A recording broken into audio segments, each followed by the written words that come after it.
إياك نعبد وإياك نستعين اهدنا الصراط المستقيم صراط الذين أنعمت عليهم غير المغضوب عليهم ولا الضالين آمين.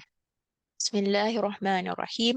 اللهم افتح علينا حكمتك وانشر علينا من خزائن رحمتك يا أرحم الراحمين. Okey, untuk memulakan, sebelum kita baca ayat yang saya share skrin ni, apa kata kita baca surah Fatihah dengan bacaan siapa ya? Dengan bacaan Qalun. Okey, ingat lagi tak bacaan Qalun untuk surah Fatihah apa yang berubah? Dia berubah pada kalimah Maliki dibaca pendek. Kemudian kita ada kalimah alaihim. Di situ qalun ada dua wajah dibaca dengan silah mim jamak iaitu alaihimu ataupun dibaca dengan iskan mim jamak iaitu alaihim dalam keadaan wasal. Kalau dalam keadaan waqaf dia akan baca dengan alaihim sahaja. Okey, boleh kita baca dengan bacaan qalun untuk surah Fatihah. Bismillahirrahmanirrahim. Alhamdulillahi Rabbil Alamin. Ar-Rahmanir-Rahim. Maliki Yawmiddin. Iyaka na'budu wa iyaka nasta'in. Ihdinas siratal mustaqim. Siratal ladzina an'amta alaihimu ghairil maghdubi alaihim waladdallin. Amin. Okey. Baik, sebagai memulakan kita baca hari ini insya-Allah kita akan mulakan dengan surah An-Naml. Kita sila buka surah An-Naml, dia berada di muka surat 380 kalau anda ada fizikal Quran. Di surah yang ke-27 berada pada juzuk yang ke-19. Insya-Allah hari ini kita akan membaca daripada ayat 36 hingga ke ayat yang ke-41 dalam 3 suku muka surat, dalam separuh muka surat lah macam tu. 36 sampai ke 41. Okey, surah An-Naml. Dan kat sini juga ada beberapa kawasan yang mungkin kita tak perasan bila kita baca bacaan hafz kan. Ada dua wajah di sini, cara bacaannya nanti kita akan kupas insya-Allah. Okey, sebelum tu kita buka dulu surah An-Naml, okey, ayat 36 sampai ayat 41. Okey, boleh? Sedia? Kalau dah Ustazah, sedia, surah ke berapa? surah An-Naml dia surah yang ke-27. Ni surah 27. Terima Muka kasih. surat 380 sama-sama.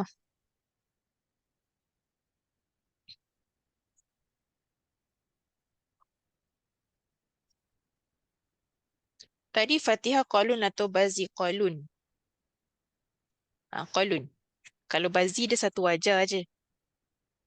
Bazi satu wajah, dia tak baca dengan dengan dua wajah. Betul lah tadi anda dengar macam bazi kan. Okey, kalau dalam keadaan yang qalun baca dengan apa nama dia? Qalun baca dengan silah mim jamak, bazi pun ikut sekali.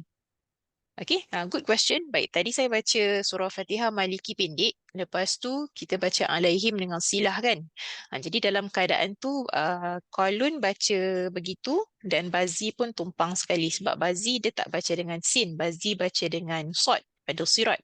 Okay, dan Bazi juga baca dengan silah pada mim jamak. Dan Bazi juga baca dengan Maliki dengan pendek. So dalam keadaan macam tu, itu bacaan Qalun yang juga sama dengan bacaan Bazi. Okey, baik. Dah ready untuk bacaan surah ni, surah An-Naml ayat 36 sampai ke 41. Sila hidupkan video anda sebab saya dapat komplain ada tak on video. Okey, baik. Sedia kita baca sama-sama. أعوذ بالله من الشيطان الرجيم بسم الله الرحمن الرحيم فلما جاء سليمان قال أتمدونني بمال فما آتان فما آتاني فما آتاني الله خير مما آتاكم مما آتاكم بل أنتم بهديتكم تفرحون ارجع إليهم فلنأتينهم بجنود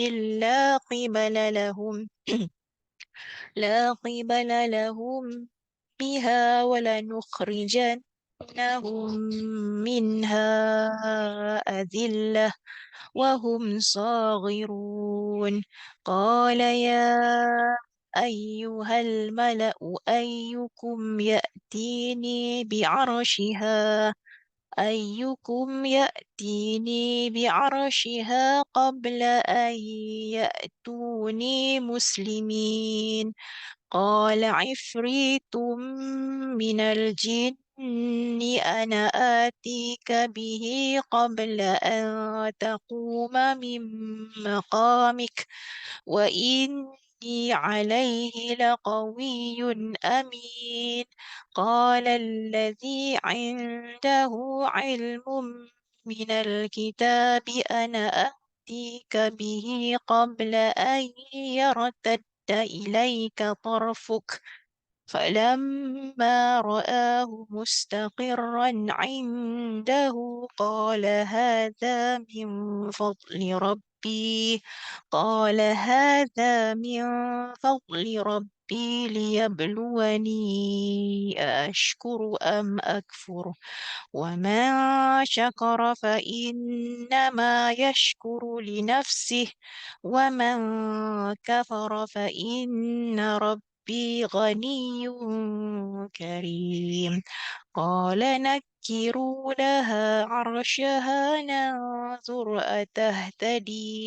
أتهتدي أم تكون من الذين لا يهتدون.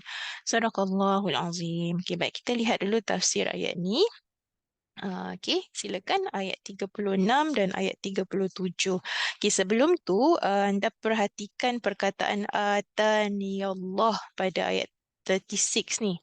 Okey, agak-agak apa cara membaca untuk perkataan ni bagi riwayat Hafs? Selalu kita tengok kiraat lain kan. Kita tengok pula kiraat yang kita baca selalu. Okey, ni kat sini Hafs baca macam mana pada perkataan atani Allah.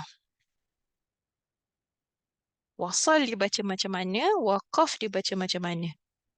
Ada siapa boleh kongsikan input? Untuk ayat 36, perkataan atani Allah, macam mana Hafs baca ketika wasal dan waqaf? Anyone? Ustazah. Ustazah, Okey, bila silakan Tuan Harun. berhenti dia sebab ada alif maksirah, dia boleh buat 2 hakat, 4 hakat ataupun 6 hakat. Tapi bila sambung hanya 2 hakat aja. So sambung dekat ataniyallah. Okey, mana yang boleh baca 4 harakat tadi yang dia kata tu? Kalau berhenti dekat berhenti. Fama Okey, berhenti 2 hakat, 4 hakat ataupun 6 hakat. Tapi bila nak jadi sambung, kalau bila kalau berhenti waqaf. Okey, jadi berhenti yang ada 2, 4, 6 tu jadi macam arid Ma'arif sukun lah disukun. kan? Betul. Okey, baik, Tapi itu bila pandangan Tuan. sambung, bila sambung, Ah, fama ataniyallahu khairum mimma atakum. Itu. Betul, Okey, selalu. baik. Okey, baik. Terima kasih. Itu satu input. Yang lain, macam mana cara kita wasal dan waqaf dalam untuk perkataan fama atani Allah untuk kalimah ni dalam surah An-Naml.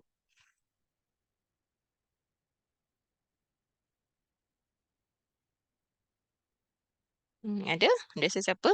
Okey, untuk kalimah surah An-Naml ni, perkataan atani Allah, kalau anda perhatikan, perkataan dia ada ya kecil kat sini. Kan ada nun, lepas tu ada ya kecil. Okey, ya kecil ni bermaksud ya yang dihazaf dari segi resam. Maknanya dari segi tulisan dia tak ada. Okey, dari segi tulisan ya ni dihazaf, ditiadakan. Sebab tu dia gantikan dengan tanda baca yang berupa ya kecil untuk menandakan walaupun tak ada tulisan ataupun tak ada tak ada bentuk ya di sini tetapi tetap dibaca dengan ya sebab tu ya yang kecil ni hadir dalam bentuk tanda baca. Dia tak ada dalam resam. Okey, resam tu ejaan. Ejaan tak ada ya tapi dari segi bacaan ada. Okey, untuk hafs pada perkataan ni kalau kita wasal dia akan dibaca dengan ada bunyi ya. Okey, sebab tu kita baca fama ataniyallahu. Walaupun tak ada nampak rupa ya, tapi ada tanda baca yang menandakan sini baca dengan ya. Okey, jadi ketika wasal dia ada bacaan ya, ada bunyi ya lah di sini. Maknanya kalau wasal kita baca ada ya. Okey, kalau wakaf dia ada dua cara, dua wajah. Okey, satu kita akan wakaf berdasarkan resam. Berdasarkan resam bermaksud dalam resam tak ada ya kan? Jadi kita akan wakaf dengan matikan nun. Fama atan. Jadi bila matikan nun, nun ni kan huruf terakhir kita matikan. Sebelum nun tu ada huruf mat. Jadi macam biasalah kalau kita matikan pada huruf yang ada huruf mat sebelumnya, dia akan jadi mat arid li sukun. Okey, jadi satu wajah adalah kita wakaf dengan matikan nun. Bila matikan nun, sebelum nun ada huruf mat, jadi huruf mat di sini jadi mat arid li sukun, maka huruf mat ni dia boleh dibaca dengan 2, 4 atau 6. Jadi kita baca fama atan 2. Fama atan 4. Fama atan 6. Sama macam yang sinilah macam kita wakaf pada tafrahun, kita boleh baca tafrahun 2. Tafrahun 4. Tafrahun 6. Okey, so satu cara ketika berhenti, nun ni kita akan baca dengan sukun dan kerana sebelum dia ada huruf mat, maka huruf mat tadi jadi mat arid di sukun dan kita boleh baca 2, 4 atau 6. Itu satu wajah. Dibaca dengan sukunkan nun. Wajah kedua adalah kita wakaf dengan baca ya-nya. Kalau baca ya-nya bermaksud fama atani. Jadi bila baca wakaf dengan isbat ya, dipanggil isbat ya, wakaf dengan kekalkan ya, maka nun tu baris bawah dan ya yang tadi kita baca dengan atania kita baca dengan sukun dan sebelum nun dia ada huruf mat tu kita kekalkan 2 harakat. Okey, untuk memudahkan saya tulis kejap sebentar ya. Okey, kalimahnya. Okey, jap ya, sebentar jap. Okey, atan. Okey, anda perhatikan kalimah ni atani. Okey, atani Allah. Okey, saya share dia punya whiteboard. Okey, bismillah. Okey, kalimahnya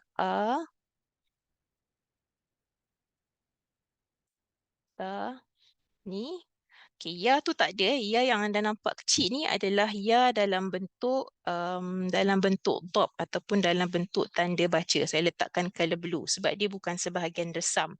Dia hanya sebagai tanda baca. Okey. Jadi di sini dia bariskan atas. Okey, dan ada kalimah Allah.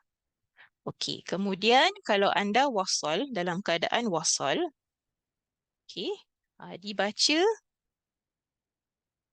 ya ni dengan baris atas. So ya yang saya refer ni adalah this one. Ya yang mana tak ada dalam resam tapi ada dalam bacaan. Okay, so kalau wasal dibaca sini dengan ya berbaris atas. Okay, kalau dalam keadaan berhenti, dalam keadaan waqaf pula, dia ada dua cara. Okay, dalam keadaan waqaf dia ada dua cara. Sama ada kita matikan nun. Okay, maknanya kita buang ya, hazaf ya, dan nun tu jadi sukun.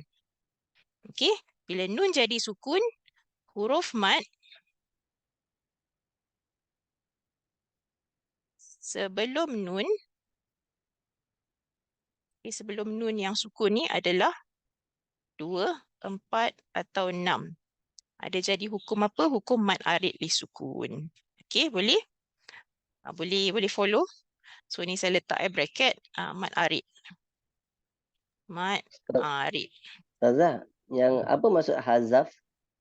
Hazaf tu buang. Hazaf terima tu kasih. buang. So ya tu dibuang dari bacaan. Tadi kan ketika wasal kita baca dengan ya. Okey, ya ni dia tak ada dalam tulisan tetapi ada dalam bacaan. Sebab tu bila anda lihat dalam Quran, dia tak tulis ya, dia tulis dengan tanda kecil ni lah. Tanda kecil ni yang menampakkan bahawa bunyi ya tu ada walaupun tidak dieja ada ya di sini. Okey, boleh. Jadi ketika wasal kita baca dengan ataniyallah. Itu ketika wasal. Tapi waqaf ada dua cara. Kenapa? Kerana ya ni tak ada dalam tulisan. Dia hanya ada dalam bacaan. Jadi dalam waqaf, kita nak baca ya ke tidak? So, itu ada dua cara. Pertama, kita waqaf dengan hazaf ya. Sebab ya memang tak ada dalam tulisan, maka dari segi sebutan ketika waqaf, ya tu dibuang. Okey, so bila ya tu dibuang, nun ni dia akan jadi sukun. Sama macam keadaan bila mana kita wakafkan huruf terakhir jadi sukun. Okey, jadi bila nun ni sukun, sebelum nun ada huruf mat.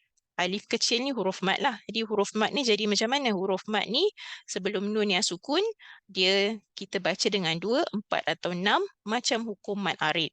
Macam hukum mat arid li sukun. Okey, yang itu clear Boleh? Senyap tu saya kira faham lah Okey. Kemudian kita pergi kepada wajah kedua. Kan tadi tu wajah pertama kita wakaf dengan tak beri baca huruf ya-nya dan nun tu kita baca dengan sukun. So huruf mat kat sini kita baca dengan 2, 4 ataupun 6 harakat. Jadi macam hukum mat arid li sukun lah. Okey. Kemudian cara kedua adalah ketika wakaf, cara yang kedua adalah kita membaca dengan sukun ya.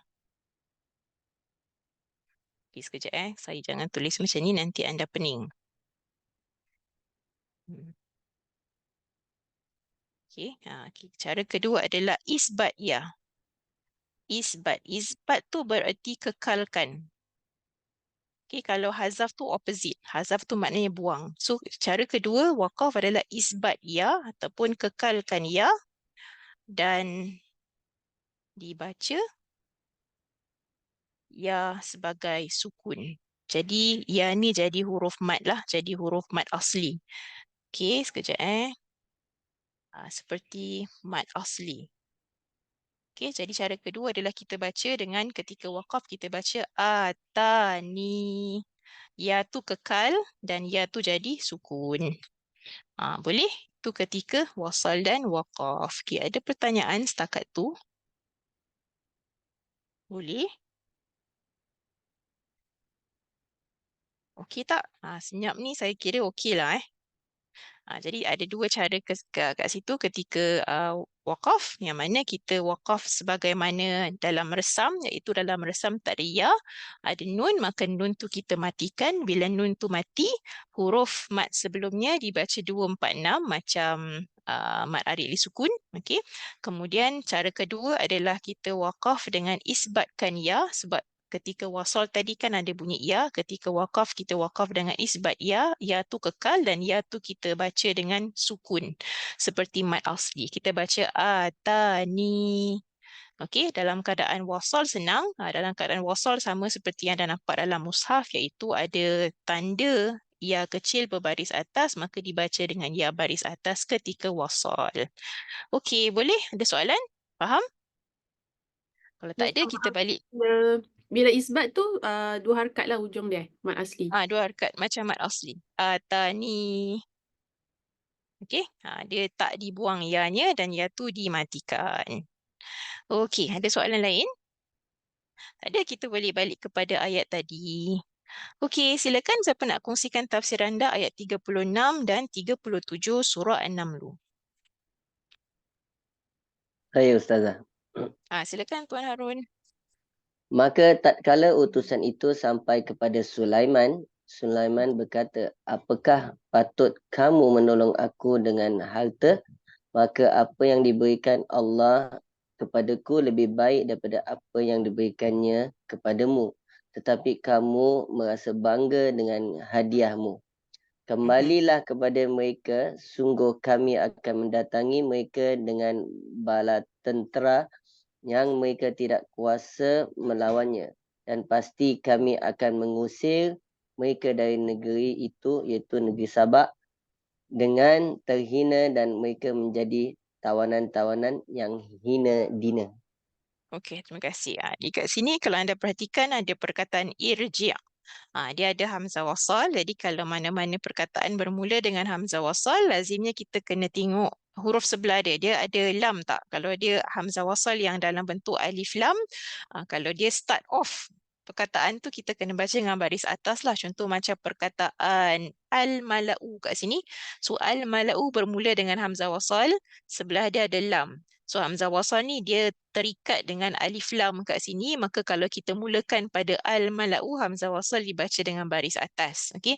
Tapi hamzah wasal kat sini dia kategori dia bukan alif lam, dia kategori verb, kategori fi'il. Yang tadi al-mala'u kategori isim, so dia lain sikit. Yang ini irji' dia kategori fi'il, so kita perlu lihat huruf ketiga. Kalau huruf ketiga from the hamzah wasal is not dhammah, kita akan baca dengan kasrah. So perkataan ni kita baca irji' kerana huruf ketiga iaitu jim bukan dhammah. Dia asalkan bukan dhammah dibaca dengan kasrah. Kalau huruf ketiga ni dhammah, maka hamzah wasal pun jadi dhammah. Okey, so dalam ayat ni dia punya backstory adalah berkenaan kisah Nabi Sulaiman yang mana dia dah hantarkan utusan untuk mendakwahkan siapa? Ratu Balqis. Ratu Balqis tak disebut nama dia Balqis lah dalam Quran. Okey, ini cuma pandangan pentafsir. Dalam Quran yang hanya wanita yang disebut nama hanyalah Maryam. Cerita wanita lain tak disebutkan nama, disebutkan gelaran, sama ada digelarkan sebagai isteri ataupun digelarkan sebagai ratu, tapi actual name tak di-disclose dalam Quran. Kenapa? Kerana Quran tu dia bila dia lampirkan satu cerita, dia ikut kepada keadaan penggunaan bahasa masyarakat Arab, yang mana masyarakat Arab dia tak akan tunjulkan nama perempuan secara terang-terangan. Okey, dia hanya cakap kalau perlu sahaja. So, begitu juga bahasa Quran, nama wanita dalam Quran tidak diterangkan secara terang-terangan, diletakkan samaran. Kecuali Maryam saja. Maryam je nama dia yang diterangkan dalam Quran secara terang-terangan. Sebab apa? Kerana nama Maryam tu sepanjang sejarah dah dipalitkan dengan macam-macam cerita kontroversi. So, datangnya Quran untuk membetulkan balik naratif cerita berkenaan dengan Sayyidatina Maryam, sebab tu disebut nama beliau. Okey, so balik pada ayat ni, dia cerita tentang Nabi Sulaiman dan Ratu Balqis, yang mana dia dakwah ke Ratu Balqis. Okey, kemudian kalau anda lihat ada beberapa perkataan yang mungkin kita nampak berulang, seperti perkataan ja'a iaitu datang. Okey, seperti perkataan irji iaitu pergi, pulang. Okey, ilaihim, perkataan ni selalu anda jumpa. So boleh kita memperkayakan vocab kita lah, supaya bila kita baca Quran akan datang, kita ada sikit-sikit faham maksud cerita tu. Okey, kemudian perkataan saghirun dia daripada perkataan saghir yang bermaksud kecil. Jadi saghirun bermaksud orang-orang yang kecil lah ataupun rendah martabatnya.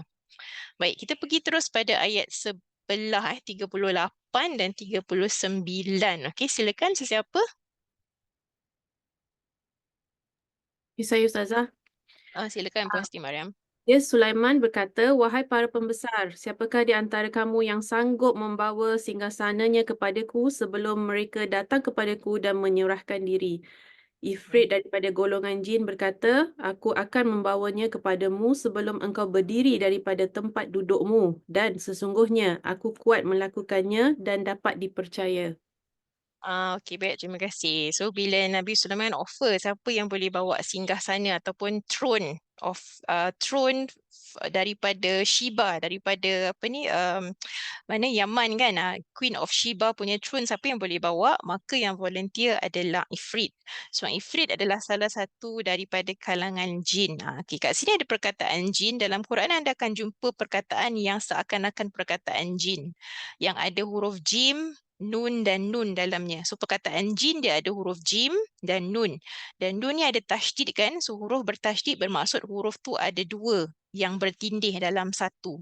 So kat sini mana-mana anda jumpa perkataan yang ada jim, nun dan nun, bermaksud perkataan tu merujuk kepada sesuatu yang unseen with the naked eye, yang kita tak boleh nampak dengan mata fizikal kita. Contoh perkataan jin, kita tak nampak jin dengan mata fizikal kita. Okay, contoh lain perkataan jannah. Jannah tu syurga pun kita belum nampak dengan mata fizikal. Contoh lain dalam Quran perkataan janin. Janin tu fetus pun kita tak boleh nampak dengan mata fizikal, perlu gunakan alat. Itu pun tak 100% kita tahu. Okey, kemudian apa lagi? Perkataan junnah. Junnah tu makna perisai pun kita boleh terhadang daripada melihat apa di sebalik perisai. Kemudian perkataan majnun. Majnun pun ada jim, nun dan nun. Majnun tu merujuk kepada masalah penyakit mental misalnya. So itu pun kita tak tak dapat lihat. So anytime mana jumpa perkataan yang seumpama ni, ada jim, nun dan nun, biasanya perkataan tu merujuk kepada sesuatu yang kita tak nampak dengan mata fizikal kita. Okay, so kat sini Ifrit volunteer. Kenapa agaknya dia volunteer? Kerana dia nak tunjuklah yang dia tu mampu. Okay, dan persoalannya, kenapa Nabi Sulaiman nak bawa the throne of Queen Sheba pergi ke kawasan dia, pergi ke Palestine? Kenapa agak-agak dia nak angkat throne tu pergi ke sana? Apa dia punya reason agak-agak?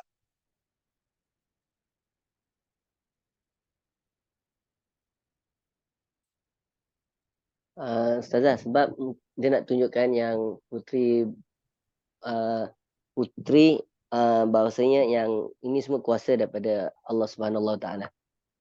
Okey, baik. Itu satu sebab. Satu lagi adalah kerana kalau kita nak orang tu duduk lama di tempat kita ataupun nak dia selesa duduk di tempat kita, tempat duduk tu dia kena selesa lah.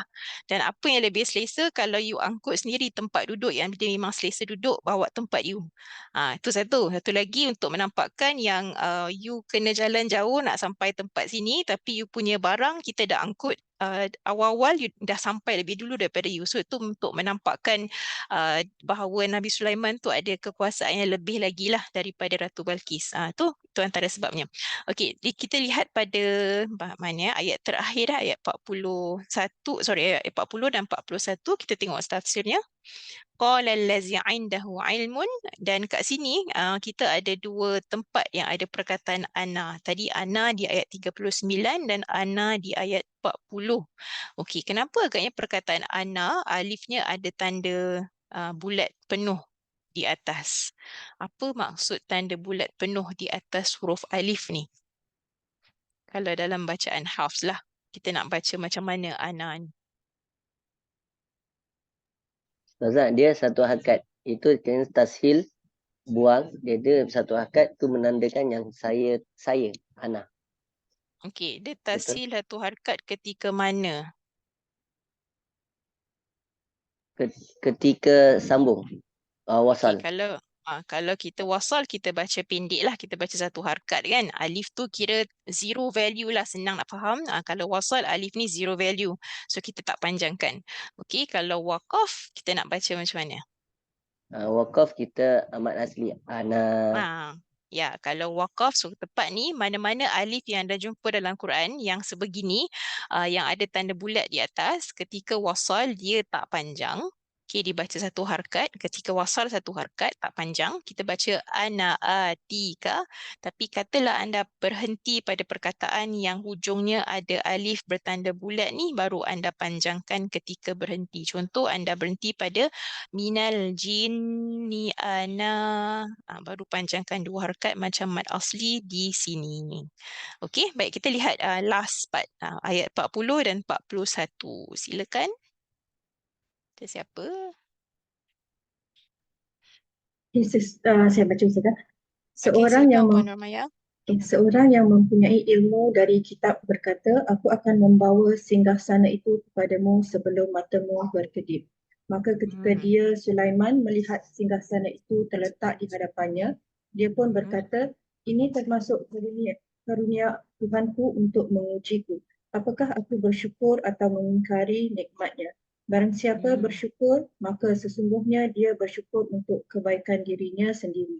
Dan barang siapa ingkar, maka sesungguhnya Tuhanku Maha Kaya, Maha Mulia. Dia Sulaiman berkata, ubahlah untuknya singgasananya.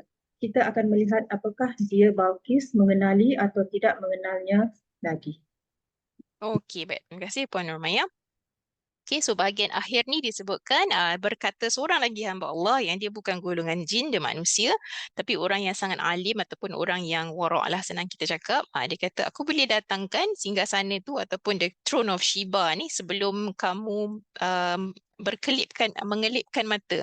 Maknanya lagi cepat daripada yang tadi yang Ifrit offer. Ifrit kata sebelum kamu bangun, benda ni dah sampai.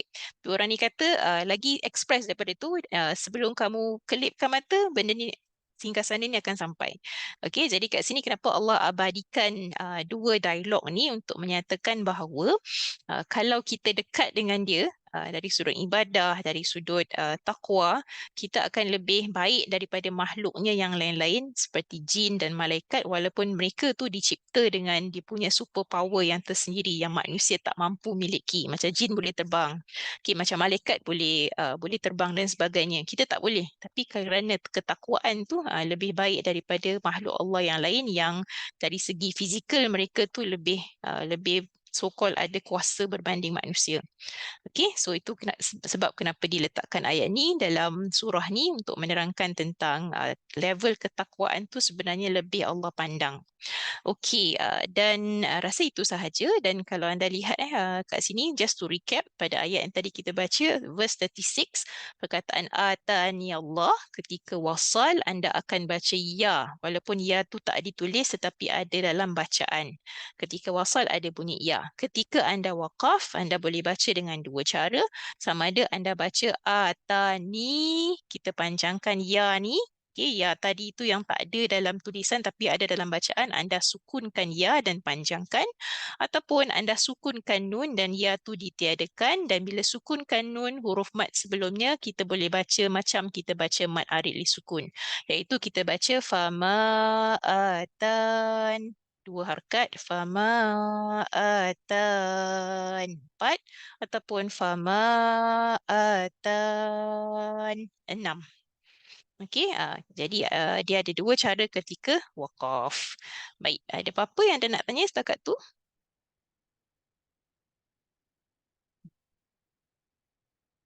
Okey, kalau tak ada, kita masuk kepada perbincangan hari ini sebelum kita baca surah Al-Lail dan surah Wadduha. Saya rasa saya dah lampirkan kan dia punya rakaman dari YouTube kan. Okey, surah Al-Lail nanti kita akan baca insya-Allah.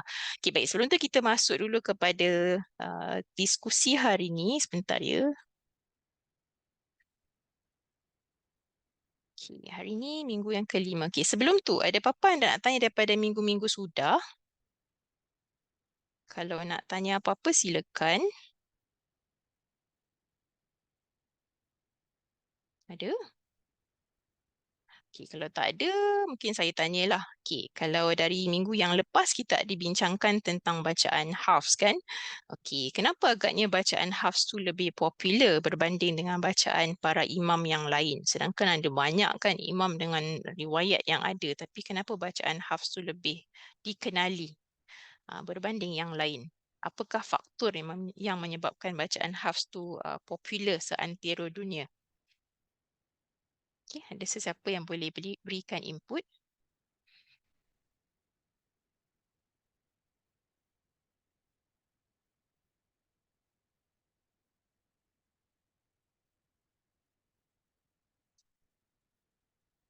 Ada?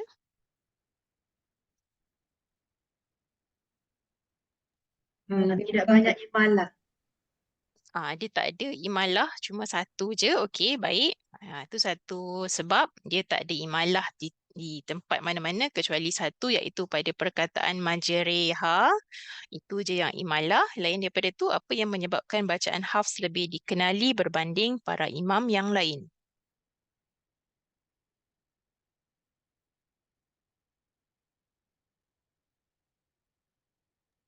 Ustazah Idit dia mudah Dia betul, dia mudah. Dia mudah kerana apa dia mudah? kerana pasal dia tak ada imalah. Sebab tu dia mudah dibaca dan Ah, Okey, dia tak ada imalah tadi dah sebut. Bukan tak ada imalah, dia ada satu je imalah daripada Majriha surah Hud. Yang lain tu ada. tak ada.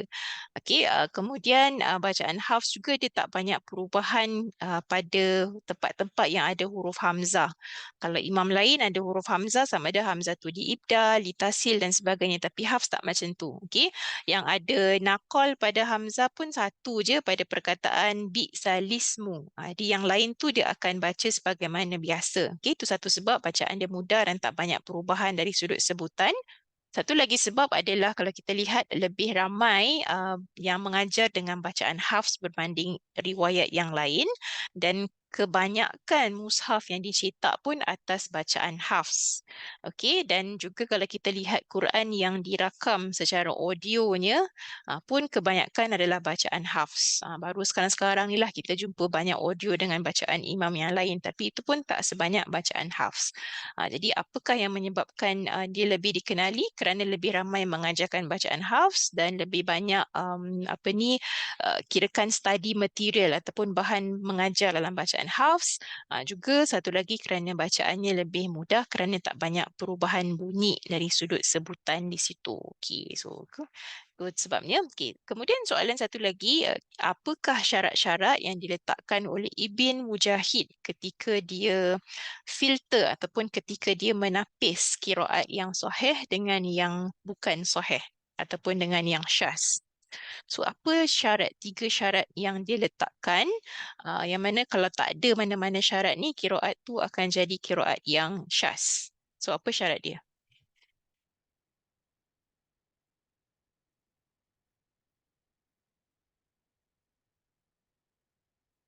Syarat pertama apa? Dia berkenaan dengan sanad. Yang pertama, sanad dia harus bersambung sampai kepada Rasulullah. Mhm. Betul. Pertama sanadnya masih mutawatir iaitu bersambung sampailah pada Rasulullah. Okey, syarat kedua, Ini mesti bahasa Arab. dia mestilah menepati bahasa Arab. So kalau ada perubahan bacaan pun dia mestilah tidak menyalahi dari sudut tata bahasanya. Okey, contoh macam kita dah baca perkataan maliki dengan maliki. Ada perbezaan bacaan di situ tetapi dua-dua tu ada maksud yang tepat dari segi bahasa. Okey, bagus. Okey, syarat ketiga apa pula? Tulisan dengan cara zaman Uthmani dari segi ejaan yang telah dipersetujui dan disemak oleh Musa Seribu Sahabat. Okey, baik. Terima kasih Puan Nurmaya. So, syarat ketiga adalah dia mesti menepati resam. So, baca macam mana pun bacaan tu mestilah kena dengan apa yang tertulis dalam mushaf resam Usmani. Okey, so apa tu resam Usmani? Resam Usmani adalah cara penulisan ataupun ejaan yang dah disemak oleh para sahabat ketika Usman menulis mula Quran, dan para sahabat ni dalam dia menyemak, dia pastikan setiap ayat yang bertulis tu ada saksi yang melihat bahawa ayat tu ditulis di hadapan Rasulullah ketika Rasulullah masih hidup dulu. Okey, baik. Syabas. Alhamdulillah, Edis anda dah dapat dia punya gist of it. Okey, kita masuk kepada perbahasan minggu ni, insyaAllah. So, minggu ni dia lebih kepada bab sanad. Dia agak teknikal sikit, tapi saya tak tanya sangatlah soalan daripada bab ni. Ini sekadar untuk kita tahu sahaja tentang sanad.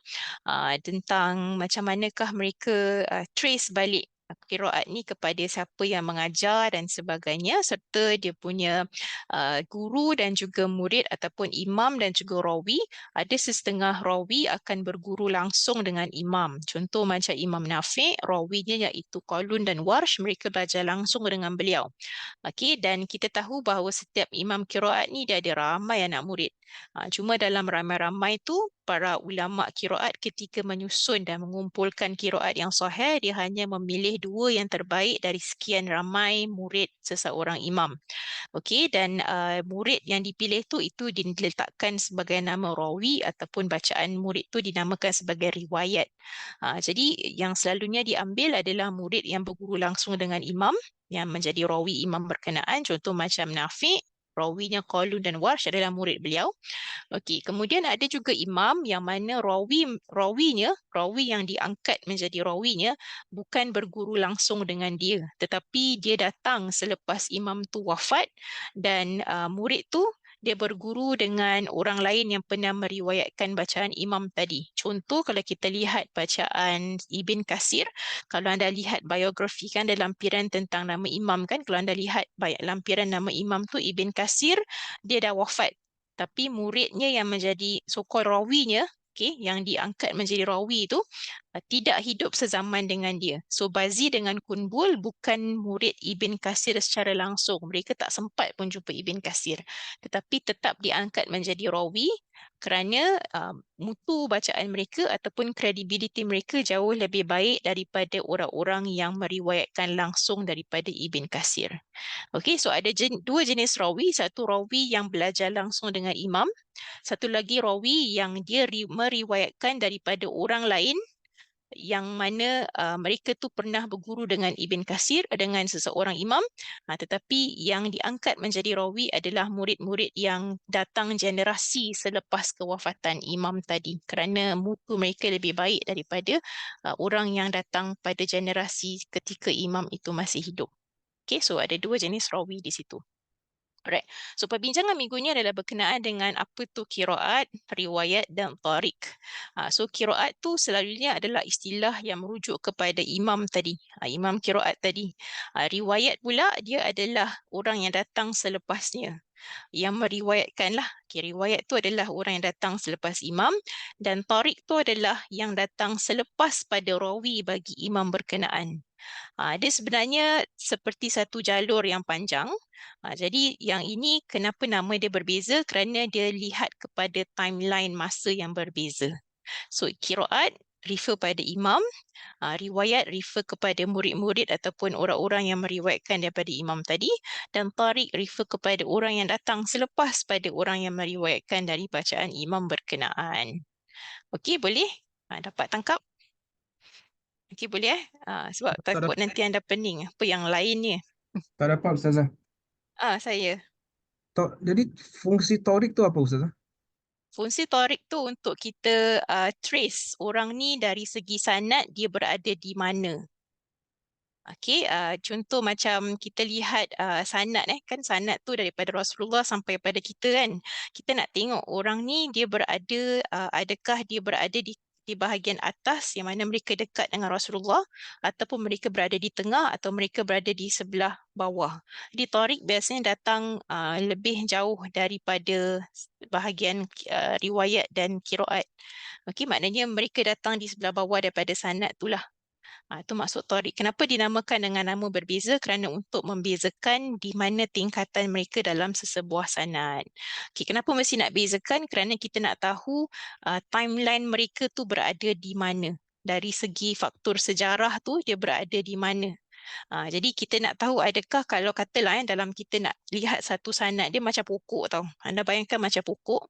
Okey, kalau orang tu berada di kawasan akar, okay, maknanya dia lebih dekat kepada sumbernya. So kalau dia lebih dekat kepada sumbernya, maknanya dia lebih kirakan maklumat yang dia terima tu lebih kuat berbanding orang yang berada di kawasan dia punya branches kerana mereka berada lebih jauh daripada sumber. Sebab tu dalam sanad kena bezakan orang-orang ni berada di kawasan mana. Lagi dekat dia dengan Rasulullah, lagi higher probability bahawa dia punya bacaan tu ataupun maklumat tu lebih tepat. Okay?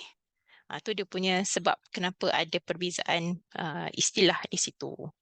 Okay, ada soalan? Setakat tu? Okay, tak ada. Kalau tak ada, kita refer pada yang seterusnya. Tariq qiraat Imam Asim daripada riwayat Hafs.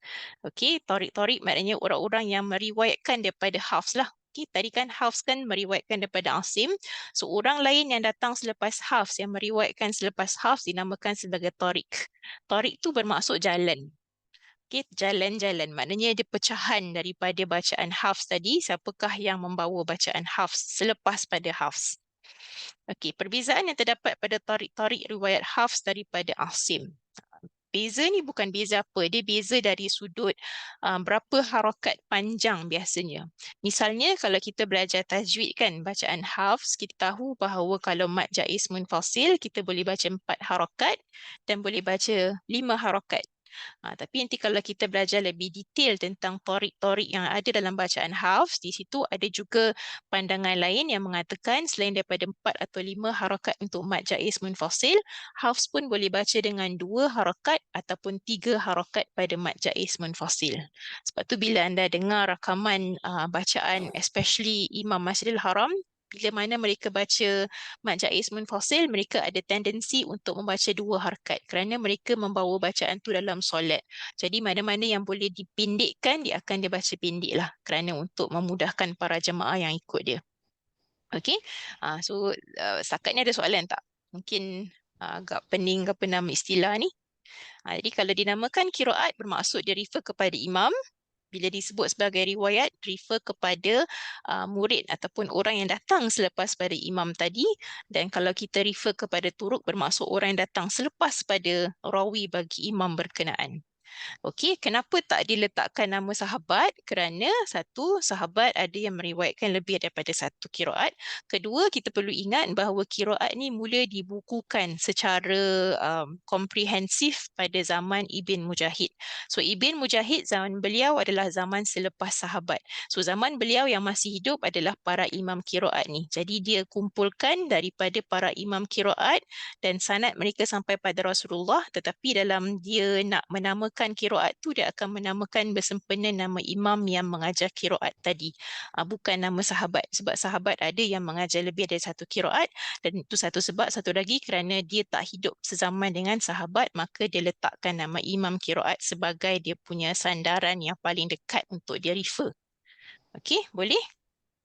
Ustazah maaf, maknanya Tariq tu rawi selain Hafs, is it? Yes, rawi bawah Hafs. Okay, Okey, thank rawi you. bawah Hafs.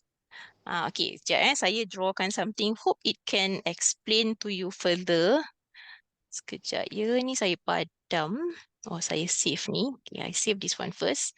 So, I will erase all this. Okay, so let's say, macam nak cakap you ada, okay, ni qiraat. Okay, so dia adalah tier yang sebelah atas. Bawah ni adalah yang kita sebut sebagai rawi. Sekejap, saya dah share screen belum? Okay, sekejap Okay, so rawi ataupun di sini kita namakan sebagai riwayat. Okay, so rawi. Biasanya satu imam dia akan ambil 2 rawi sahaja. Ini yang terbaik di kalangan para murid ataupun dia yang terbaik di kalangan sesiapa yang pernah mengambil bacaan imam ni. Tak kira sama ada mengambil langsung ataupun mengambil secara perantara. Okey, kemudian bawah daripada rawi ni dia akan ada banyak orang-orang yang meriwayatkan daripada rawi. Okey, so yang bawah-bawah ni ini yang dinamakan sebagai turuk. Okey, turuk. Ustazah boleh Ataupun tanya.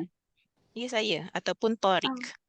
Bermakna dia Tariq ni dari zaman tabi'in, is it? Ya, sampailah ke bawah-bawah sampai ke zaman Okay. kita. Okey. Jadi kalau nak faham, kita ambil pokok tapi terbalik. Okey, katalah kita terbalikkan pokok. Ni dia punya branches dengan dia punya dahan. Okey. Jadi kat sini dia punya source dia adalah dari tanah kan. Ni dia punya roots. Okey. So qiraat ataupun imam qiraat tu adalah di kawasan sini. Dia punya bark of the tree. Okey, kemudian dia ke bawah lagi, dia branch out, itu yang jadi rawi. Kemudian dari rawi tu dia branch out into smaller branches, itu yang dinamakan sebagai turuknya. Jadi bila kita nak lihat kesihatan pokok, kita biasa akan tengok dia punya soil. Kalau soil tu sihat, ada high chance pokok tu pun sihat. Sama juga kalau dalam sesuatu sanad, kita akan tengok dari atas. Okey, dari atas, kalau sanad yang sebelah atas tu adalah orang-orang yang ada credibility, yang diyakini orangnya dan sebagainya, maka ada peluang yang baik bahawa yang bawah-bawah pun dia punya maklumat tu tepat. Okey, dan daripada atas tu, daripada imam akan dilihat siapakah orang yang seterusnya yang meneruskan bacaan tadi, iaitu dia punya branch, dia punya riwayat ataupun rawi. Daripada rawi tu dia lihat lagi siapa yang menyambung usaha dalam bab qiraat tu dari kalangan orang yang datang selepas rawi tadi, iaitu mungkin daripada kalangan tabi'in, tabi'in dan yang datang-datang selepasnya, itu dinamakan turuk ataupun tarik. Turuk atau tarik sama je. Turuk tu plural, yang bermaksud jalan-jalan. Tariq tu singular yang bermaksud satu jalan. Okey, boleh? Okey, so setakat tu ada soalan? Ada, boleh?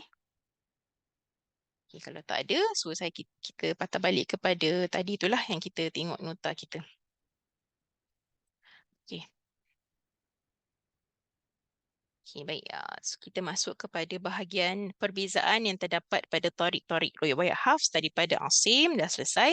So definasi tu maksudnya maksud lah. Tapi kalau katalah soalan ni keluar, anda jawab ikut apa yang anda faham. Tak perlu ikut textbook answer. Okay, yang penting anda faham, anda terangkan in your own words.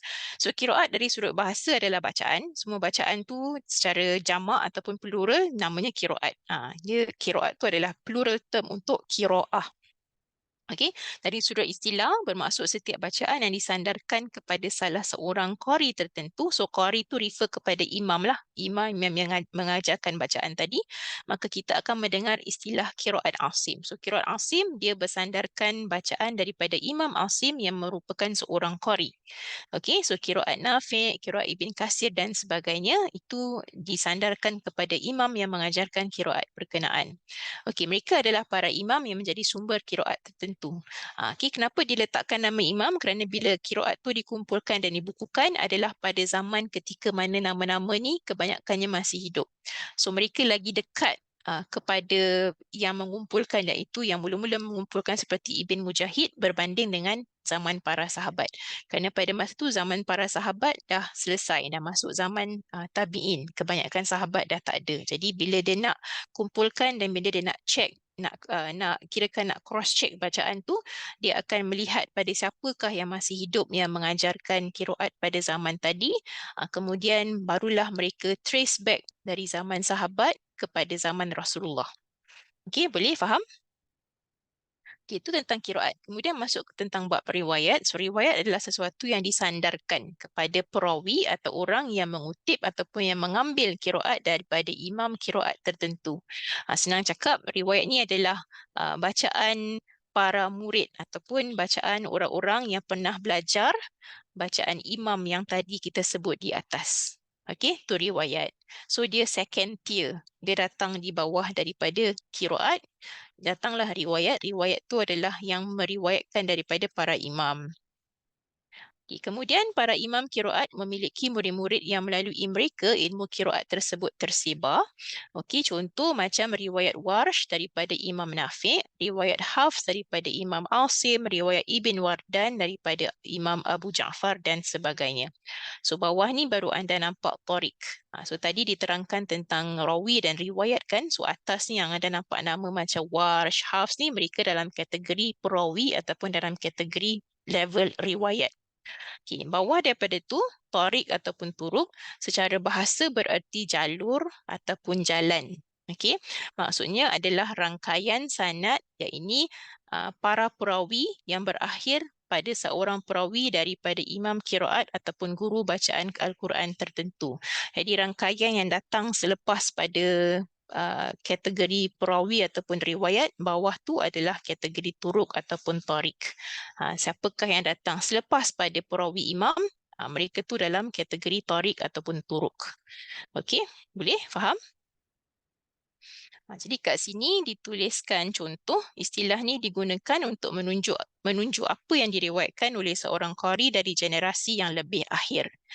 Contohnya macam kita tengok dari bawah, nak senang faham kita tengok dari bawah. Sepatutnya qiraat ni letak kat atas, tapi terbalik. So kita tengok dari bawah, contoh qiraat Nafi'. Okey, yang meriwayatkan adalah Warsh, bawah Warsh adalah Al-Azraq. So Al-Azraq ni adalah daripada rangkaian sanad Nafi', tetapi dia datang selepas pada kategori riwayat. Okey, boleh? Sama juga dengan Ibn Katsir, rawinya adalah Bazzi. Salah seorangnya Bazzi. Bawah daripada Bazzi, ada orang lain lagi yang meriwayatkan dari Bazzi, itu dalam kategori tariq ataupun turuk, namanya Abu Rabi'ah. Okey, sama juga dengan Asim. Asim kat bawah ni, okey, yang meriwayatkan daripada Asim adalah Hafs. Selepas Hafs, yang meriwayatkan daripada dia adalah Ubaid ibnu As-Sabah. Okey, boleh? So dia macam anda bayangkan macam pokok. Bawah ni yang nama-nama imam ni dia macam dia punya dahan pokok. Dia punya bark pokok tu. Kemudian atas ni para rawi adalah seperti dia punya branches. Okay, dan atas lagi adalah dia punya sub branch. Okay, boleh? Okay, setakat tu ada soalan?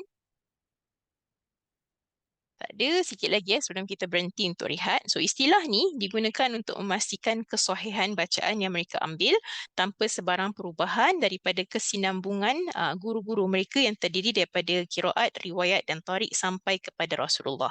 So bila kita nak tengok sesuatu bacaan tu, kalau kita zaman yang datang selepas pada mereka kan, kita tengok dari bawah tariknya sampailah kepada atas riwayatnya, sampai kepada atas iaitu imamnya, sampailah atas hingga kepada Rasulullah.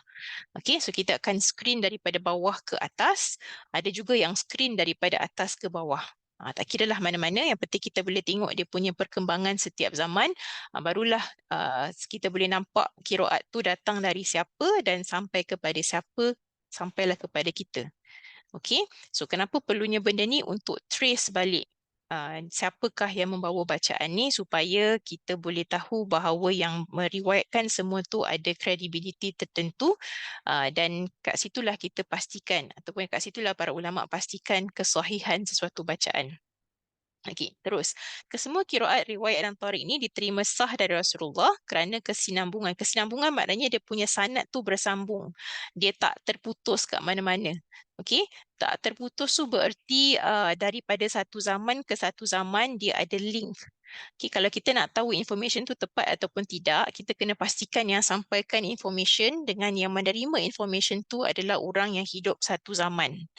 Kalau katalah dia mendakwa bahawa dia dapat qiraat tu sahih tetapi dalam sanad dia terputus. Terputus maknanya dalam sanad dia orang yang terakhir tu adalah katalah nama sahabat, kemudian yang menyambung sanad tadi adalah orang bukan daripada kalangan tabi'in tapi tabi'in. So kat situ dah terskip satu zaman. Jadi kalau ada sanad yang ada terskip mana-mana zaman, bererti sanad tu ada terputus. So kalau sanad tu ada yang terputus, bermaksud kat situ diragukan bacaan tadi. Okey, untuk senang faham, kejap Anda bayangkan dia macam rantai. Okey, katalah sanad kan, dia macam rantai kan, kalau rantai dia mesti, chain ni dia mesti interlock, dia mesti bersambung. Kalau chain ni ada bahagian yang katalah terputus, okey, katalah kat sini terpotong kata kat sini terpotong, dia akan terbelah dua. So bila terbelah dua, dia dah tak jadi lagi sebagai rantai. Dia dah tak nampak bentuk rantai. Gitu juga dengan sanad, dia punya zaman tu daripada Rasulullah kepada sahabat, kepada contohnya tabi'in, dia mestilah bersambung dari seorang ke seorang ke seorang ke seorang sampailah ke bawah ke zaman kita. Barulah kita boleh menilai bahawa sanad tu sanad yang boleh diterima. Tapi katalah dalam sanad tu dia terpotong ataupun terberhenti riwayatnya, katalah pada zaman sahabat. Okay, lepas pada sahabat tak ada orang yang meriwayatkan, tahu-tahu the next person yang meriwayatkan datang pada zaman tabi'in. So tabi'in dia terskip satu fasa masa, iaitu dia terskip zaman tabi'in. So kalau sanad tu terskip satu fasa masa, katalah terskip satu generasi, bererti sanad tu ada keraguan di dalamnya. Macam mana orang ni boleh dapat info daripada para sahabat kalau tak melalui zaman tabi'in? Okey, itu sebabnya kenapa perlu ada penyambungan dari sudut sanad, dan untuk mereka mengenal orang tu berada di mana dalam sanad, maka sebab tu dia namakan qiraat, riwayat dan tarik. Okey, boleh? Ada Ustazah, soalan setakat tu? just a query. Kalau is there a system like macam merekodkan all this? Kalau misalnya riwayat Hafs kita dah tahu that is mutawatir. So kalau orang baca kita boleh kenal. Tapi kalau yang macam riwayat yang lain macam Warash, how do we check that yang orang ni baca betul lah? Is there a system that we can refer to? Yes, anda kena belajar ilmu rijal. Ilmu rijal tu adalah satu bahagian yang mana mereka rekod siapa nama orang ni, dia punya peribadi, siapa guru dia, sama macam hadis. Hadis pun ada satu bab kategori yang dinamakan rijalus sanad, rijalul hadis. So dia akan dia ada satu rekod sistem dalam sejarah yang mana direkodkan nama sesiapa yang meriwayatkan, dan orang-orang ni akan di-screen terlebih dahulu. Siapakah dia dari sudut kepribadian dia, dari segi ilmu dia. So kalau anda lihat sekarang pun kita ada database pun texting kan nak key in dia punya data. So apalagi zaman tu dia catat secara manual. Jadi maknanya sebelum dikategorikan sanad tu sahih, setiap orang dalam sanad tu akan dicek backgroundnya. Kalau tak ada keraguan dan dah diperakui, kan bila kita lihat pada pengajian yang lebih awal, macam manakah seseorang imam tu diterima sebagai imam qiraat, para ulama akan lihat dia punya peribadi dan mereka juga akan membandingkan macam manakah pandangan orang yang duduk di tempat dia pada zaman dia, macam mana penilaian ulama di tempat seseorang imam tu berada. Katalah Imam Imam Nafi' dia berada di Madinah, jadi para ulama qiraat yang nak kumpulkan qiraat dan nak senaraikan Nafi' sebagai salah seorang imam qiraat, mereka akan bandingkan dengan apa kata para ulama qiraat lain di Madinah tentang Nafi'. Kalau dia punya review tu bagus dan memang dah diperakui bahawa dia adalah seorang yang ada this kind of credibility, barulah imam tu disertakan di kalangan imam yang diterima qiraatnya dan dimasukkan dia dalam kalangan imam qiraat yang 10 tadi itulah. So yes, there is a system whereby you can check, tapi bukan kita lah, because ilmu rijal is very deep. Boleh belajar kalau anda belajar lebih advance bab qiraat, ia ada satu phase tu ataupun satu bahagian tu yang mana dikaji tentang sesiapa yang meriwayatkan bacaan tadi. Okay, boleh? So ada soalan lain? Kalau tak ada, mungkin kita stop sekejap sampai, sekarang 12.20, kita stop sampai 12.30 lah macam tu dalam 10 minit. Boleh? Kita akan balik semula insyaAllah. Okay, saya tutup dulu, kita akan sambung.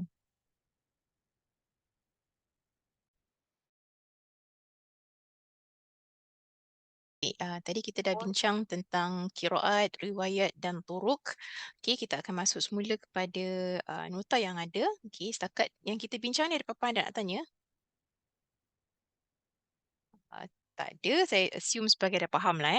Okay, so masuk pada istilah ni, diterangkan sedikit, istilah ni digunakan untuk memastikan kesahihan bacaan yang mereka ambil tanpa sebarang perubahan daripada kesinambungan, daripada connection antara guru mereka yang terdiri daripada qiraat, riwayat dan tarik sampai kepada Rasulullah. Okay, kemudian disebut kat sini, kesemua qiraat, riwayat dan tarik ini diterima dari Rasulullah kerana kesinambungan periwayatannya tanpa putus hingga kepada baginda. So tanpa putus maknanya sanad tu bersambung.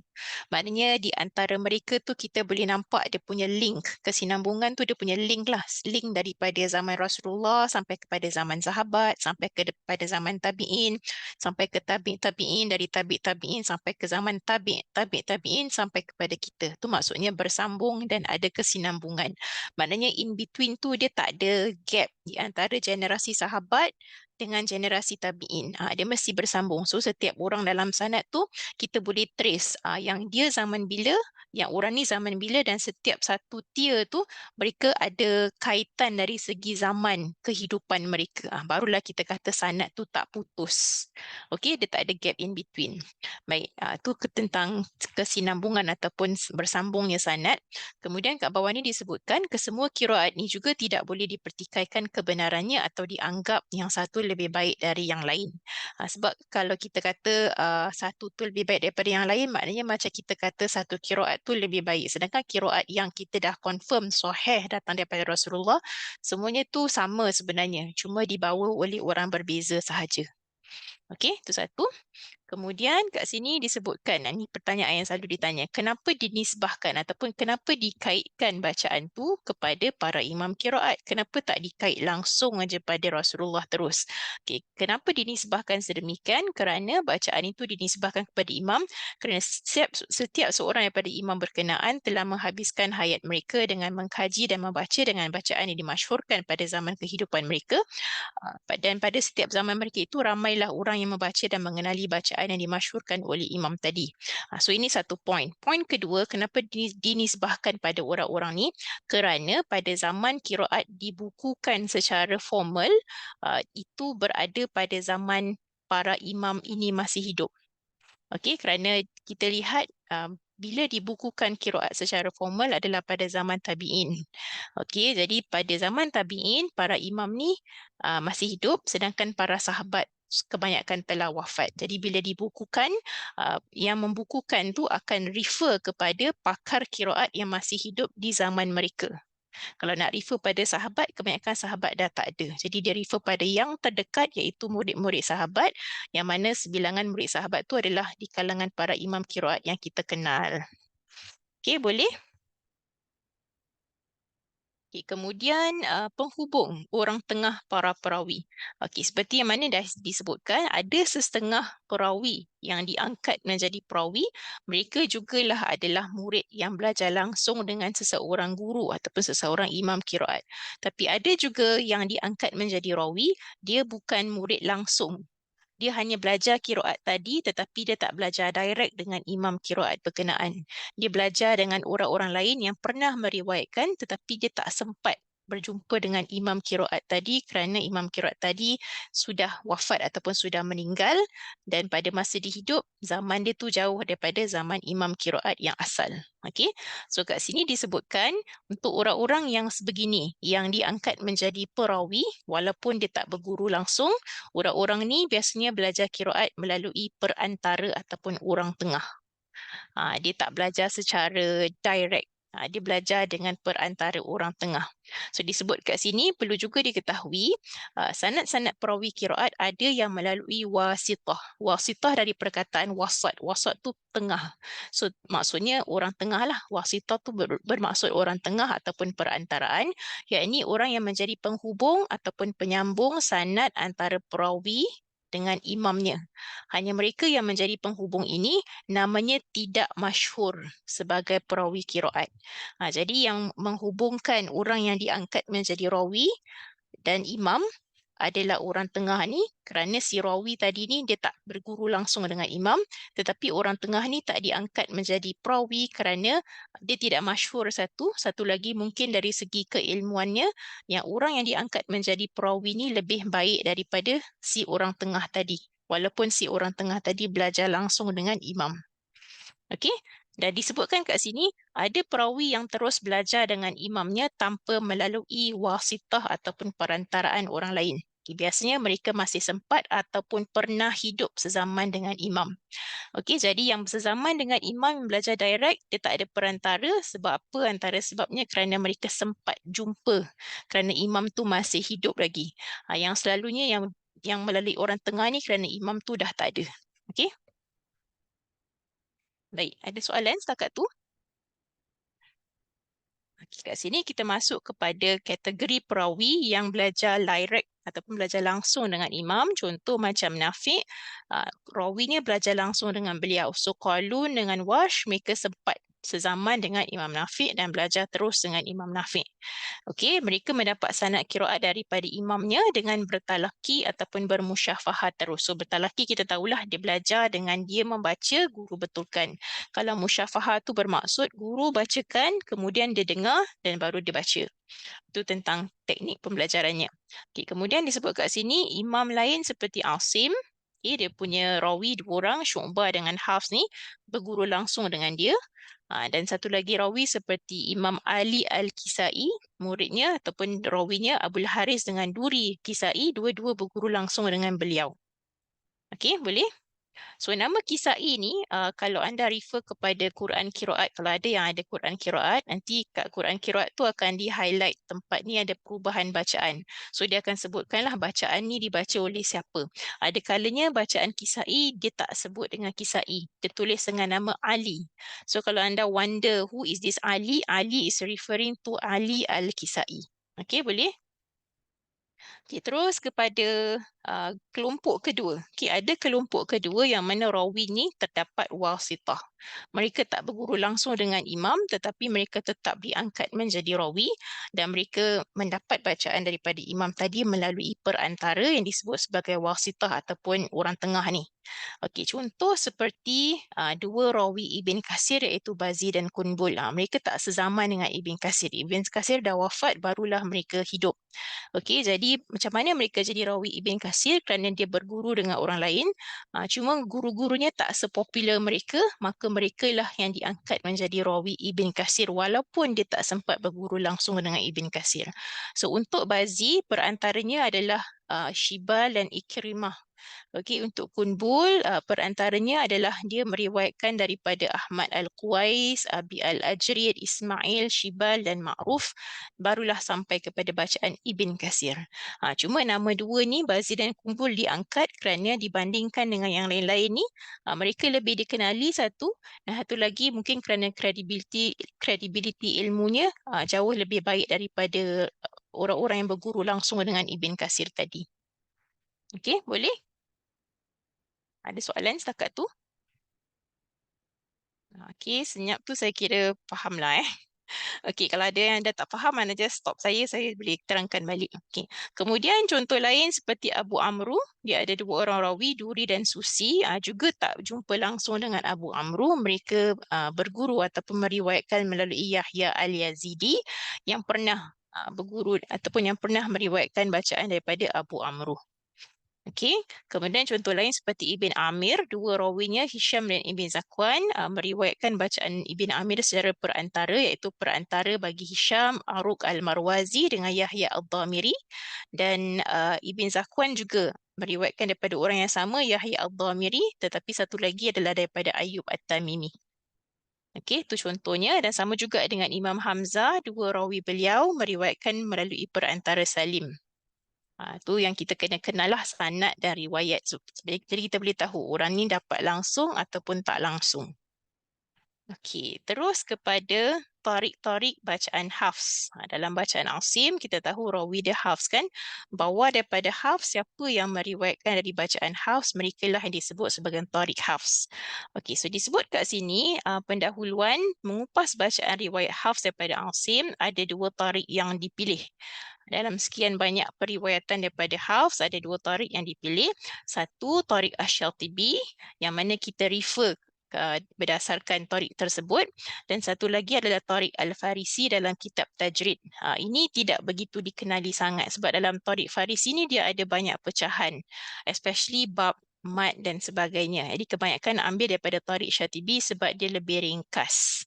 Okey, so tarik Tajrid ni, tarik Al-Farisi ni daripada kitab Tajrid yang turut dicatat oleh Imam Ibn Jazari dalam matan Qiraat 10. So kalau anda ingat sebelum ni kan kita dibincang tentang matan Qiraat 7, matan Qiraat 10. So dalam matan Qiraat 10, Ibn Al-Jazari lebih mendetailkan.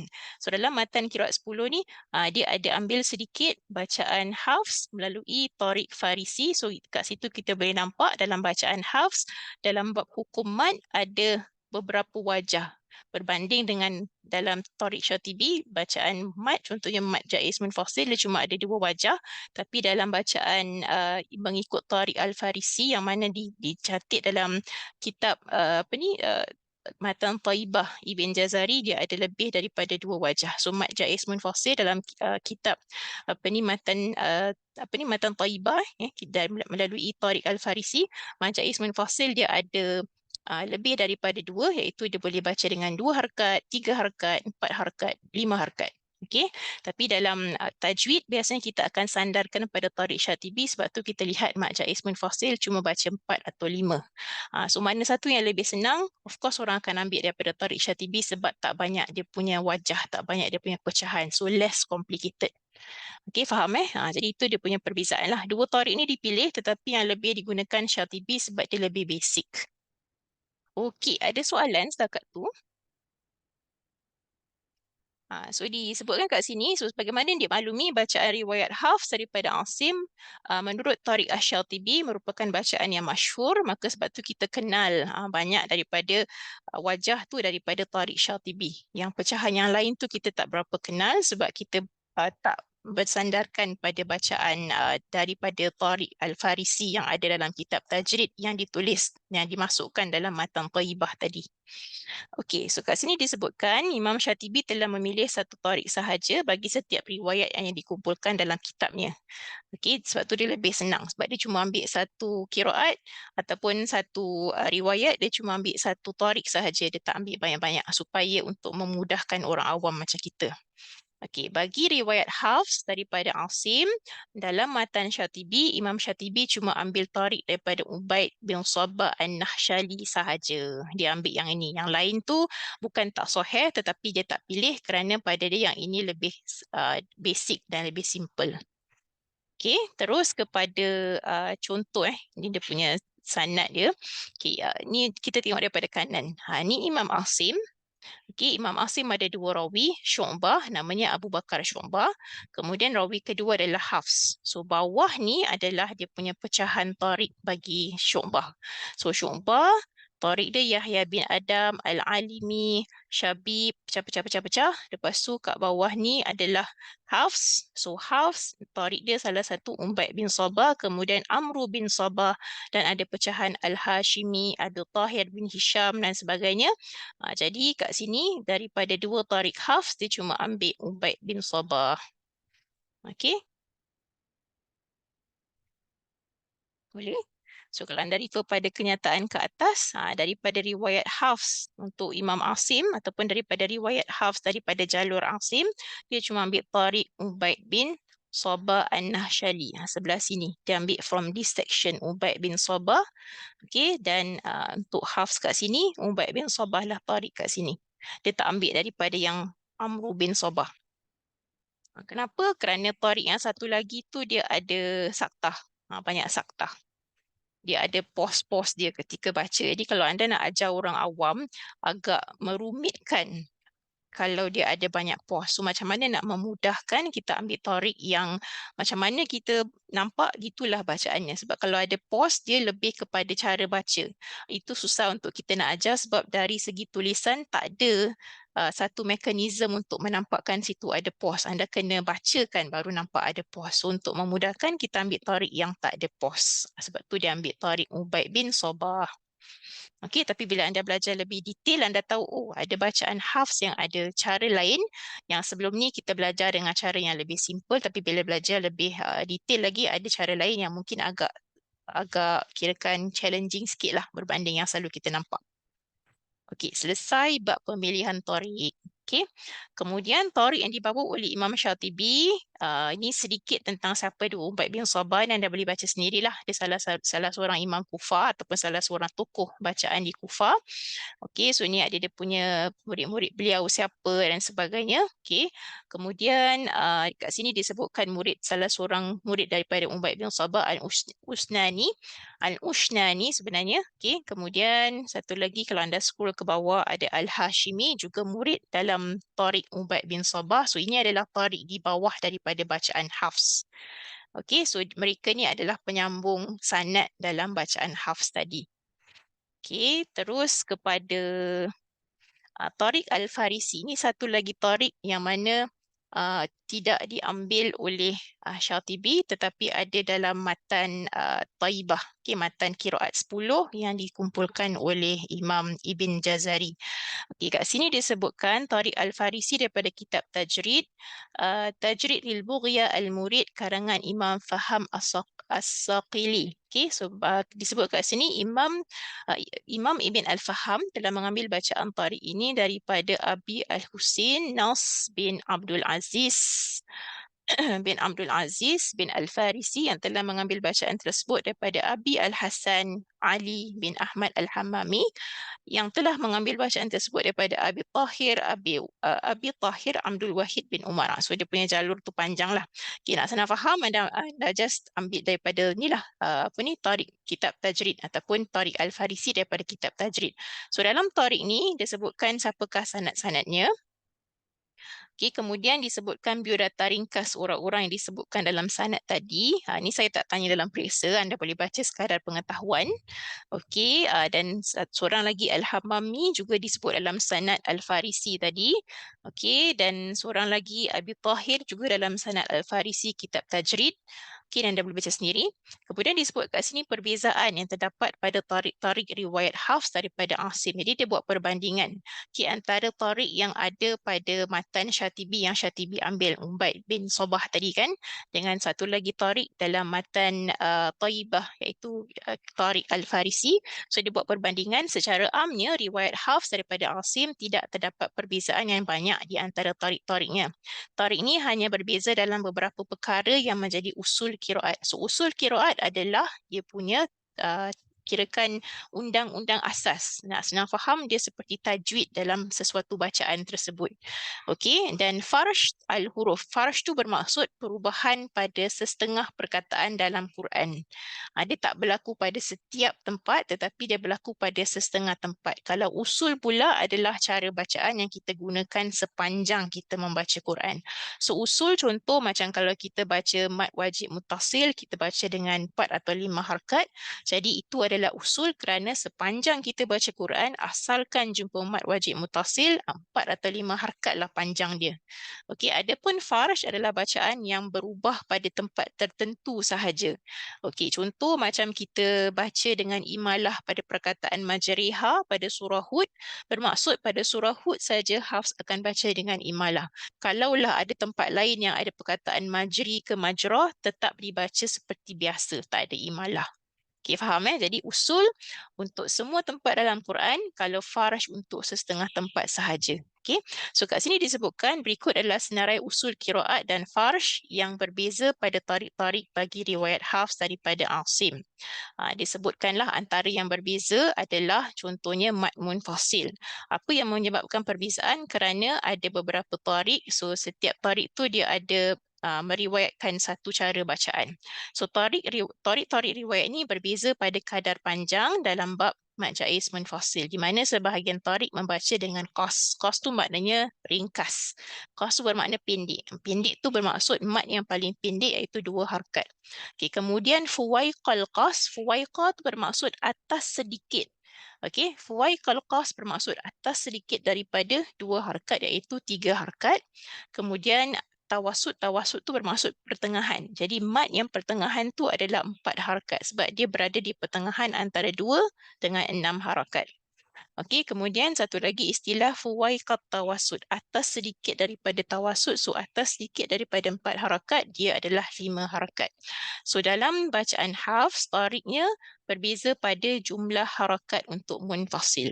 Yang biasa kita ambil adalah yang tawasud 4 harakat ataupun 5 harakat.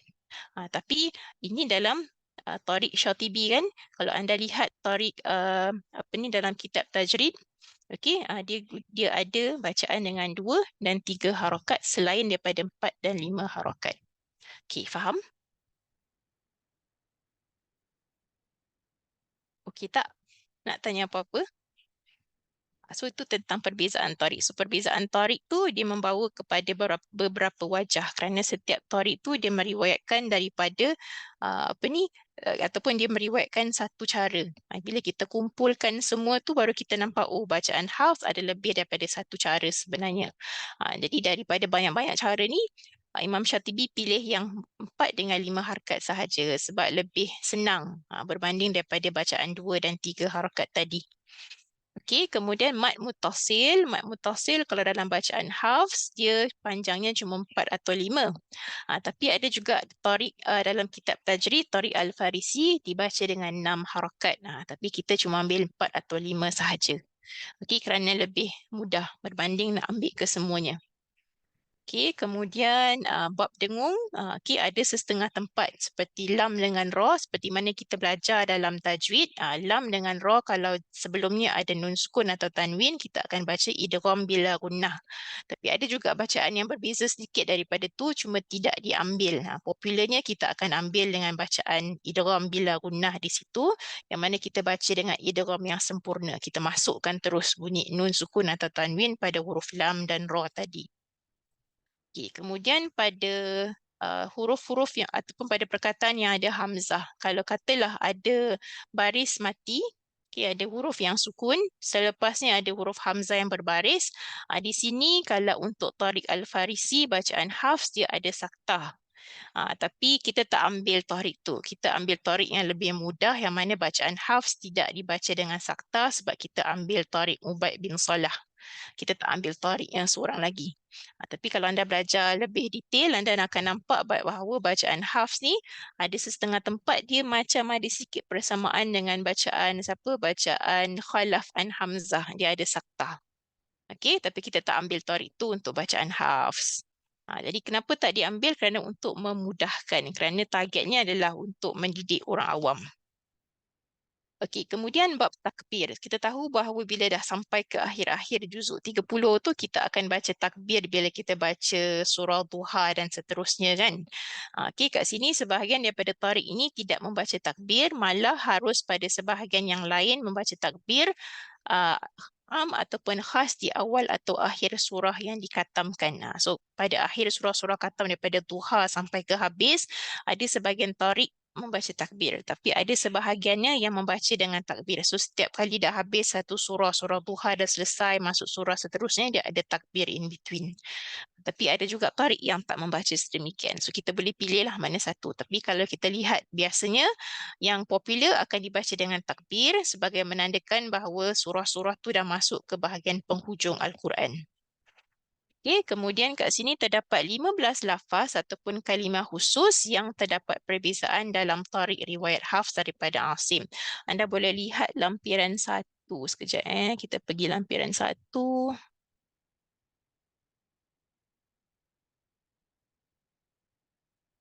Okey, sini adalah lampiran 1. Ni anda boleh refer sendiri. So ada 15 lafaz ataupun kalimah khusus yang mana kat sini ada perbezaan tarik. So sebab tu anda nampak ada perbezaan sebutan. Ada baca dengan sin, ada baca dengan sod. Kerana ada perbezaan tarik di situ. Sama juga dengan perkataan bastah, musaitir pun ada perbezaan daripada sin ataupun sod. Okey, jadi kita boleh pilih antara dua bacaan tersebut. Nak baca sin ataupun sod bergantung pada tarik yang kita pilih. Okey, ni anda boleh baca sendiri. Cuma saya nak kongsikan satu bahagian ni kejap. Okey, ayat nombor, point nombor 9. Perkataan la ta'manna dalam surah Yusuf ayat 11. Kat sini disebutkan dibaca dengan ishmam. Ishmam tu moncong. Okey, ataupun ikhtilas. Ikhtilas tu kita akan baca nun ni dengan sedikit baris depan. Dia asalnya ada 2 nun kan. La ta'manna ni ada 2 nun. So bacaan ishmam kita akan baca dia sebagai satu nun yang ada dengung dan ada moncong. So itu yang kita selalu baca. La ta'manna. Satu lagi bacaan adalah la ta'manna. La ta'manuna. So dia baca dengan sikit. Nun yang pertama tu dibaca dengan ikhtilas. Okey, dibaca dengan sedikit baris depannya. Okey, ataupun dibaca dengan kedua-dua wajah sekali. Itu bacaan Hafs. Tapi biasanya kita akan pilih tarik yang baca dengan ishmam. Okey, boleh? Kemudian okey, kat sini tentang bab sakta ni anda akan jumpa di surah-surah tertentu ni dia ada sakta, ada sin di atas. Okey, contoh macam waqila man raq pada surah Qiyamah dan pada surah-surah yang lain ni disebut kat sini sebahagian membaca dengan sakta pada 4 tempat ni. Ini dalam tarik Hafs dan sebahagian membaca sakta hanya pada sebahagian tempat atau tidak membaca sakta pada kesemua lafaz ni. So sini ada 2 wajah. Kalau kita ambil satu tarik ni, dia akan baca sakta di sini. Tapi satu lagi tarik kitab tajrid, dia tak sakta di sini. Dia sakta kat tempat lain. Okey. Okey, rasanya itu sahaja. Okey, last. Pada surah Ar-Rum ayat 54, okey, just to tunjuk sahaja. Perkataan dha'fin ni kan kita baca dengan dha'fin baris atas. Sebenarnya Hafs ada 2 wajah di sini. Hafs boleh baca dengan baris depan ataupun baris atas. Cuma kita lebih cenderung untuk ambil tarik yang membaca dengan baris atas. So selain daripada bacaan dha'fin di 3 tempat ni kita boleh baca min dha'fin, min ba'di dhu'fin ataupun dhu'fa wa syaibah. So 3 dhu'fin ni kita boleh baca dengan sama ada baris atas ataupun baris depan pada dhatnya. Cuma dalam mushaf, kebanyakan mushaf dicetak dengan bacaan baris atas. Okey. Kemudian perkataan salah sila di sini ayat 4 surah Al-Insan, ketika waqaf sebahagian membaca dengan isbat. Isbat tu kita kekalkan alif di belakang ni yang ada tanda bulat ni. Okey, dan ada juga yang menghazafkan huruf alif ataupun kedua-dua sekali. So sini ada dua wajah, sama ada kita boleh waqaf dengan kekalkan alif menjadi salah sila, ataupun kita boleh waqaf dengan buang alif menjadi salah sil. Ataupun kita boleh gunakan kedua-dua wajah iaitu salah sila betul, salah sil pun betul. Okey, itu untuk ayat dalam surah Al-Insan. Okey, selesai lampiran 1. Dia ada lampiran kedua. Sekejap saya go through yang penting kat sini. Okey, so lampiran kedua, sekejap ya. Okey, lampiran kedua ni dia buat perbandingan antara matan Syatibi dengan Tariq Syatibi dengan Tariq Al-Farisi. So Tariq Syatibi pada mat muttasil dia ada 4 atau 5. Pada Tariq Farisi yang selalu diguna pakai adalah 4 harakat. Dia kan tadi ada sebutkan 2 harakat, 4 harakat boleh, 5 harakat boleh, 6 harakat pun boleh untuk mat wajib muttasil. Tapi kalau Syatibi kita akan pakai 4 atau 5. Kalau Tariq Farisi biasanya dia ambil yang 4 harakat. Okey, dan mat jaiz munfasil pun begitu, kita pakai 4 atau 5. Kalau ikut Tariq Farisi dia ambil 4 harakat. Kemudian kat sini sakta pada huruf sakin selepas huruf hamzah. Selepasnya huruf hamzah. Sakin selepasnya huruf hamzah adalah kalau anda nampak ada huruf hamzah sebelumnya ada sukun. Di situ kalau Tariq Syatibi kita tak sakta. Tapi kalau Tariq Farisi kita akan sakta. Sekejap saya tengok ada contoh tak kat sini. Okey, contoh macam ni Kita tengok pada ayat yang kita baca tadi. Ada huruf yang sukun. Selepasnya huruf hamzah macam perkataan bal antum. Kalau kita baca bacaan Hafs mengikut pada Tariq Syatibi seperti mana yang kita baca selama ni, kita tak saktah, kita tak pause kat sini. Kita baca bal antum bihadiyatikum. Tapi kalau Tariq Al-Farisi bila ada huruf hamzah sebelumnya ada sukun, dia akan baca dengan bal antum bihadiyatikum, dia akan pause kat situ. Dia lebih kurang sama macam bacaan yang sebelum ni saya share pada anda, bacaan Khalaf. Bacaan Khalaf an Hamzah, riwayat pertama daripada Imam Hamzah, dia ada pause. So Hafs pun ada saktah di sini, cuma kita tak gunakan riwayat tu yang popular, kita pakai yang tak ada pause. Okey? Selesai bab tu. Kejap saya patah balik yang ni. Okey, so yang ini rasanya anda boleh faham lah baca sendiri yang ni. Okey, kemudian perkataan macam irkab ma'ana. Okey, dua-dua riwayat ni dibaca dengan idgham. So kita ada idgham saghir di sini, kita baca irkam ma'ana. Okey, itu untuk bacaan Hafs. Tapi kalau anda lihat bacaan imam lain, dia baca dengan izhar di sini yang bermaksud bunyi ba tu dijelaskan, dibaca dengan irkab ma'ana. Tapi kita tak, kita baca dengan idgham. Okey, yang tadi ayat poin nombor 16, ayat atani Allah saya dah terangkan. Di sini dia ada dua wajah. Okey, dalam keadaan dia waqaf anda boleh letakkan dua wajah ni dalam bracket dalam keadaan waqaf. Untuk ayat atani Allah dalam keadaan waqaf dia ada dua wajah, sama ada kita kekalkan huruf ya-nya, kita baca atani ketika waqaf, ataupun kita hazafkan huruf ya iaitu kita baca atan ketika waqaf. Itu untuk Tariq yang diambil daripada Syatibi. Okay, tapi kalau diambil daripada Al-Farisi, kitab tajrid, dia hanya ada satu wajah iaitu dia akan isbatkan huruf ya ketika waqaf sahaja. So dalam Tariq dia akan baca atani ketika waqaf. Okey, dan kat sini perkataan dha'fan dengan dha'fin. Tadi yang surah Ar-Rum tu, yang saya tunjuk tu, ini dia sebut lagi di sini, dia ada dua wajah pada huruf dhad. Dua wajah ni bracket anda letak huruf dhad. Huruf dhad boleh dibaca dengan fathah, boleh dibaca dengan dhammah. Okey, tapi kita cuma baca dengan fathah saja, walaupun kita ambil daripada Tariq Syatibi, tapi kebanyakan masa kita baca di sini dengan fathah sahaja, tapi actually ada bacaan dhammah juga.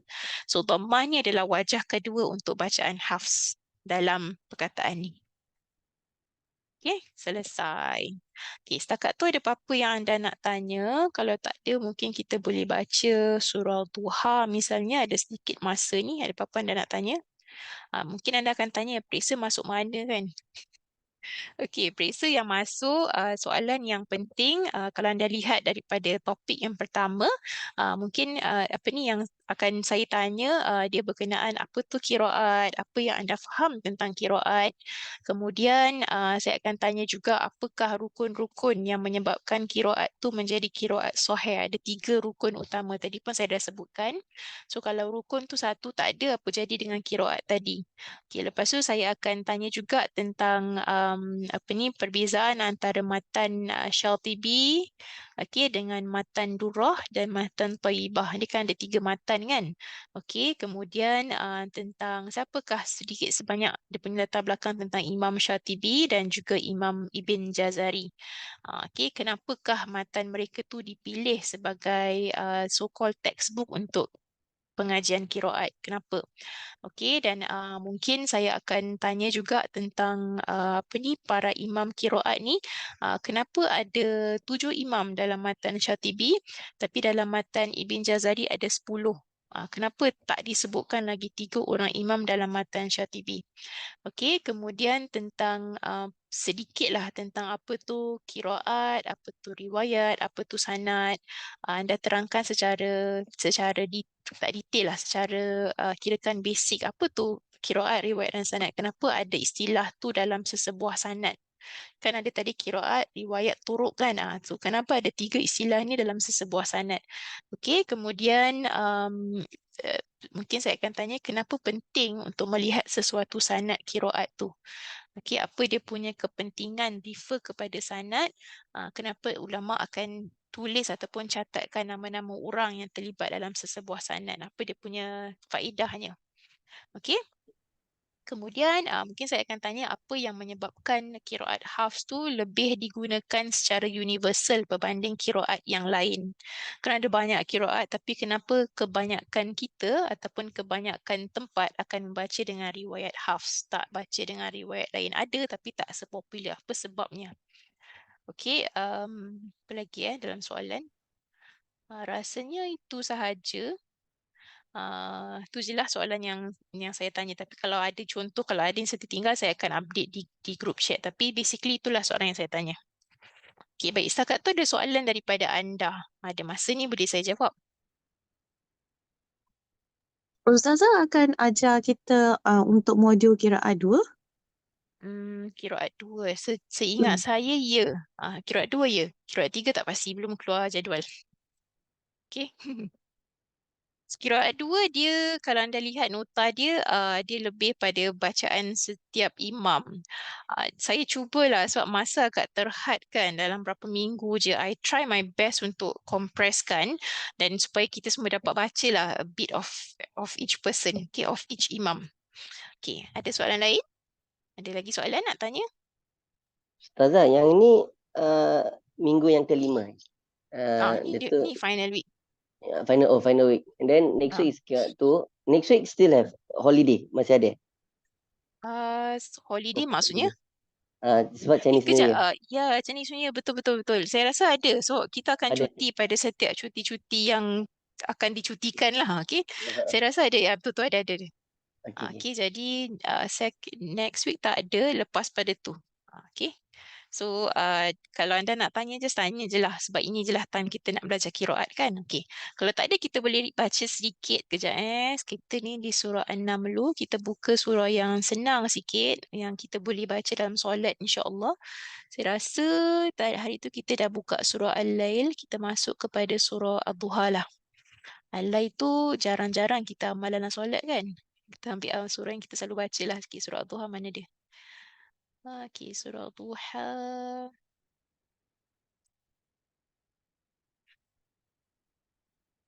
Surah Duha, surah 93, Ustazah. ya, sebab dia punya ni dia menganjal ke atas. Tu saya tak boleh scroll ke bawah. Okay, sebentar ya. Okay dah, jumpa. Okay, surah Duha.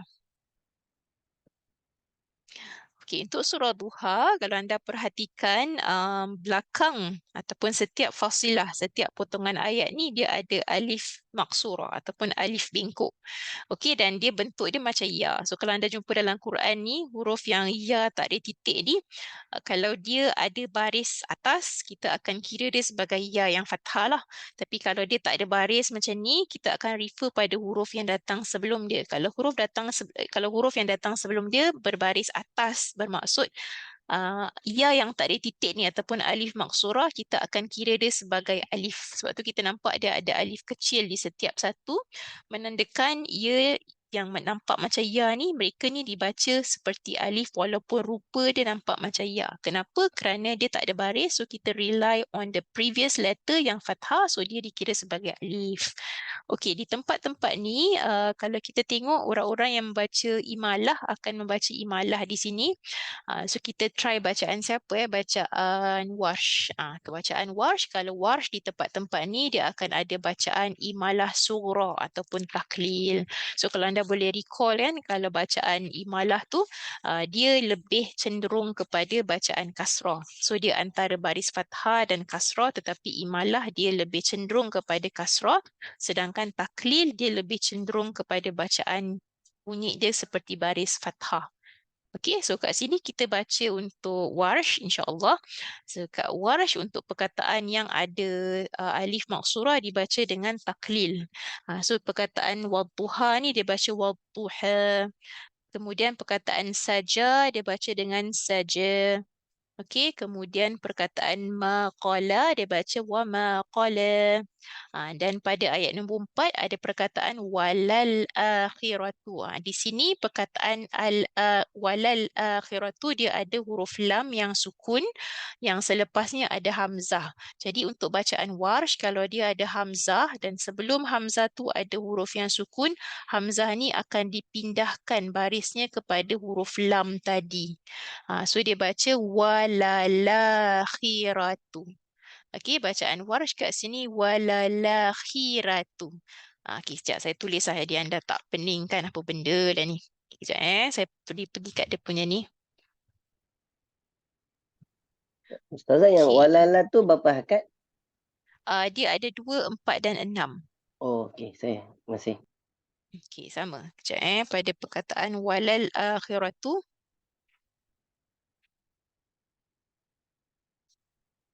Walal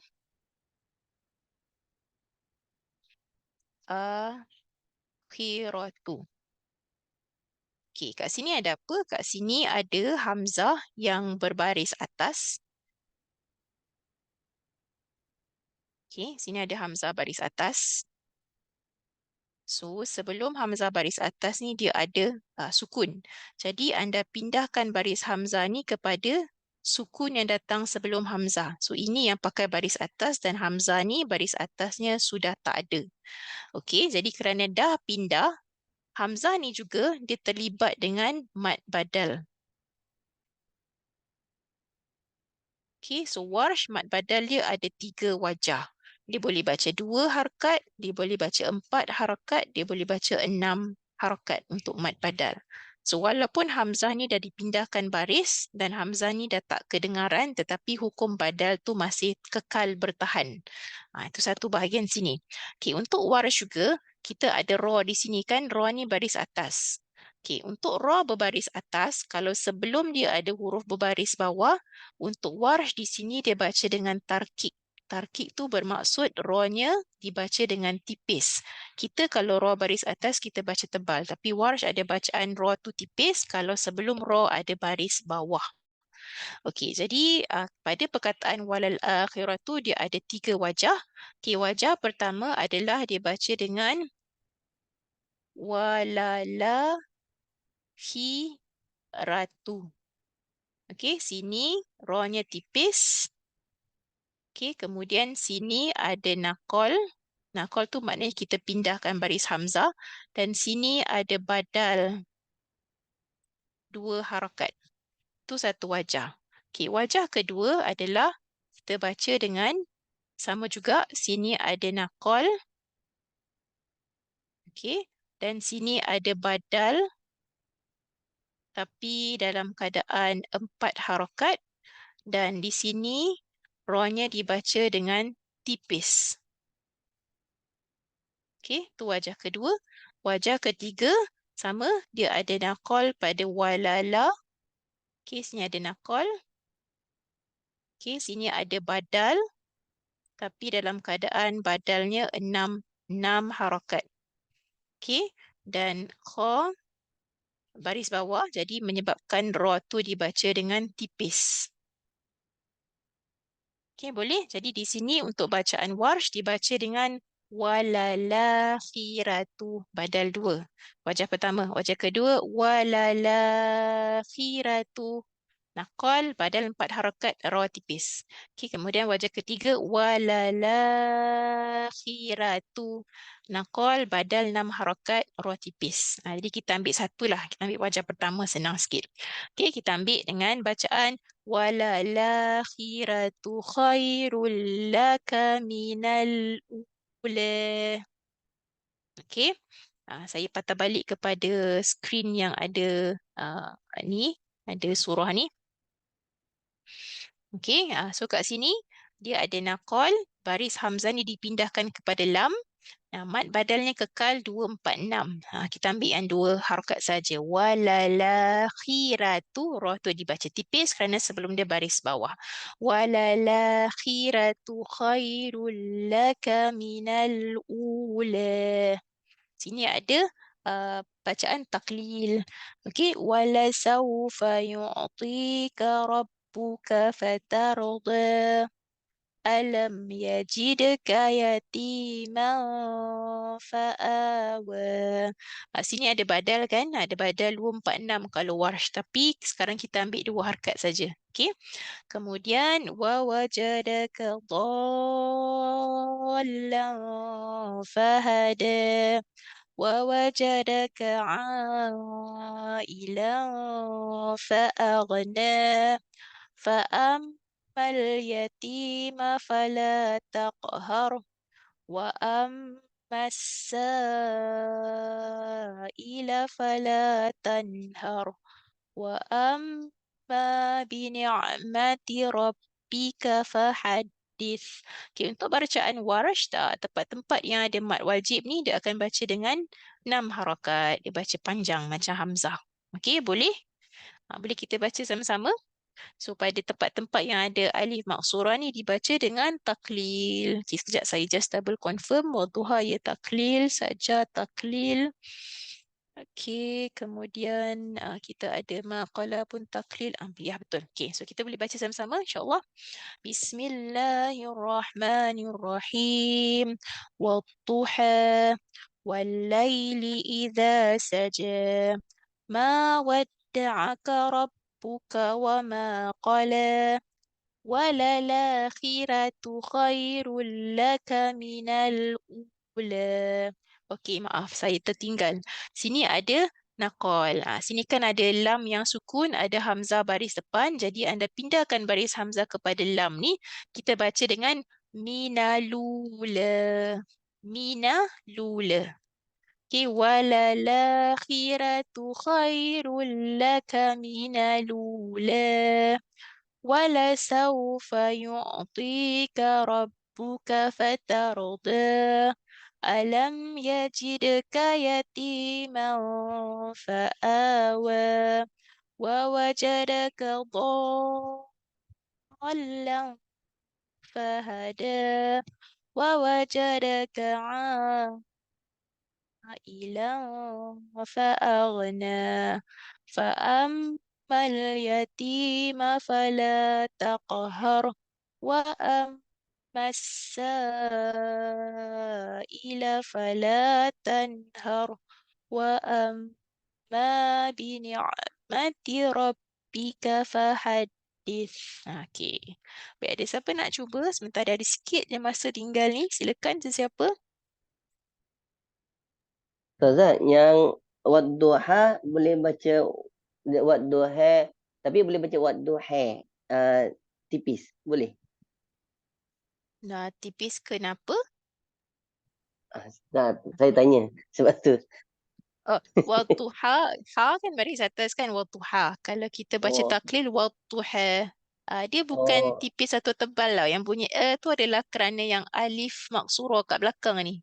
Ha ni oh, tetap tipis, ha tak tebal. Tapi yang alif maksurah ni yang membuatkan bunyi dia sedikit berbeza. Kerana kita tak baca dengan bunyi fathah lagi. Kita baca dengan bunyi di antara fathah dan kasrah.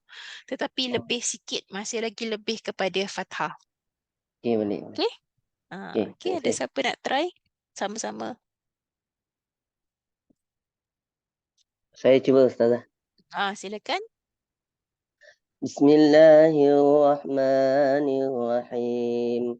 Wadduha والليل إذا سجى ما ودعك ربك وما قلى وللآخرة خير لك Tipiskan. من Walala khiratura. Dia bukan roh, dia الآخرة. ra. Oh, okay.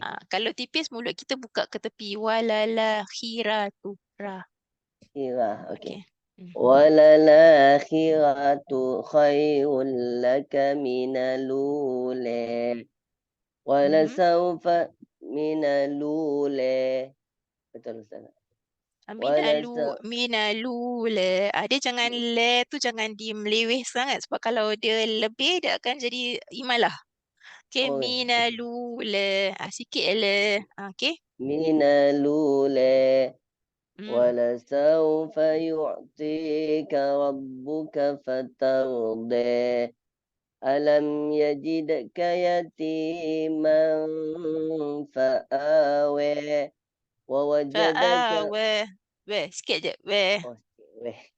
فآوى ووجدك ضالا فهدى ووجدك عائلا فأغنى فأما اليتيم فلا تقهر وأما السائل فلا تنهر وأما بنعمة ربك فحدث.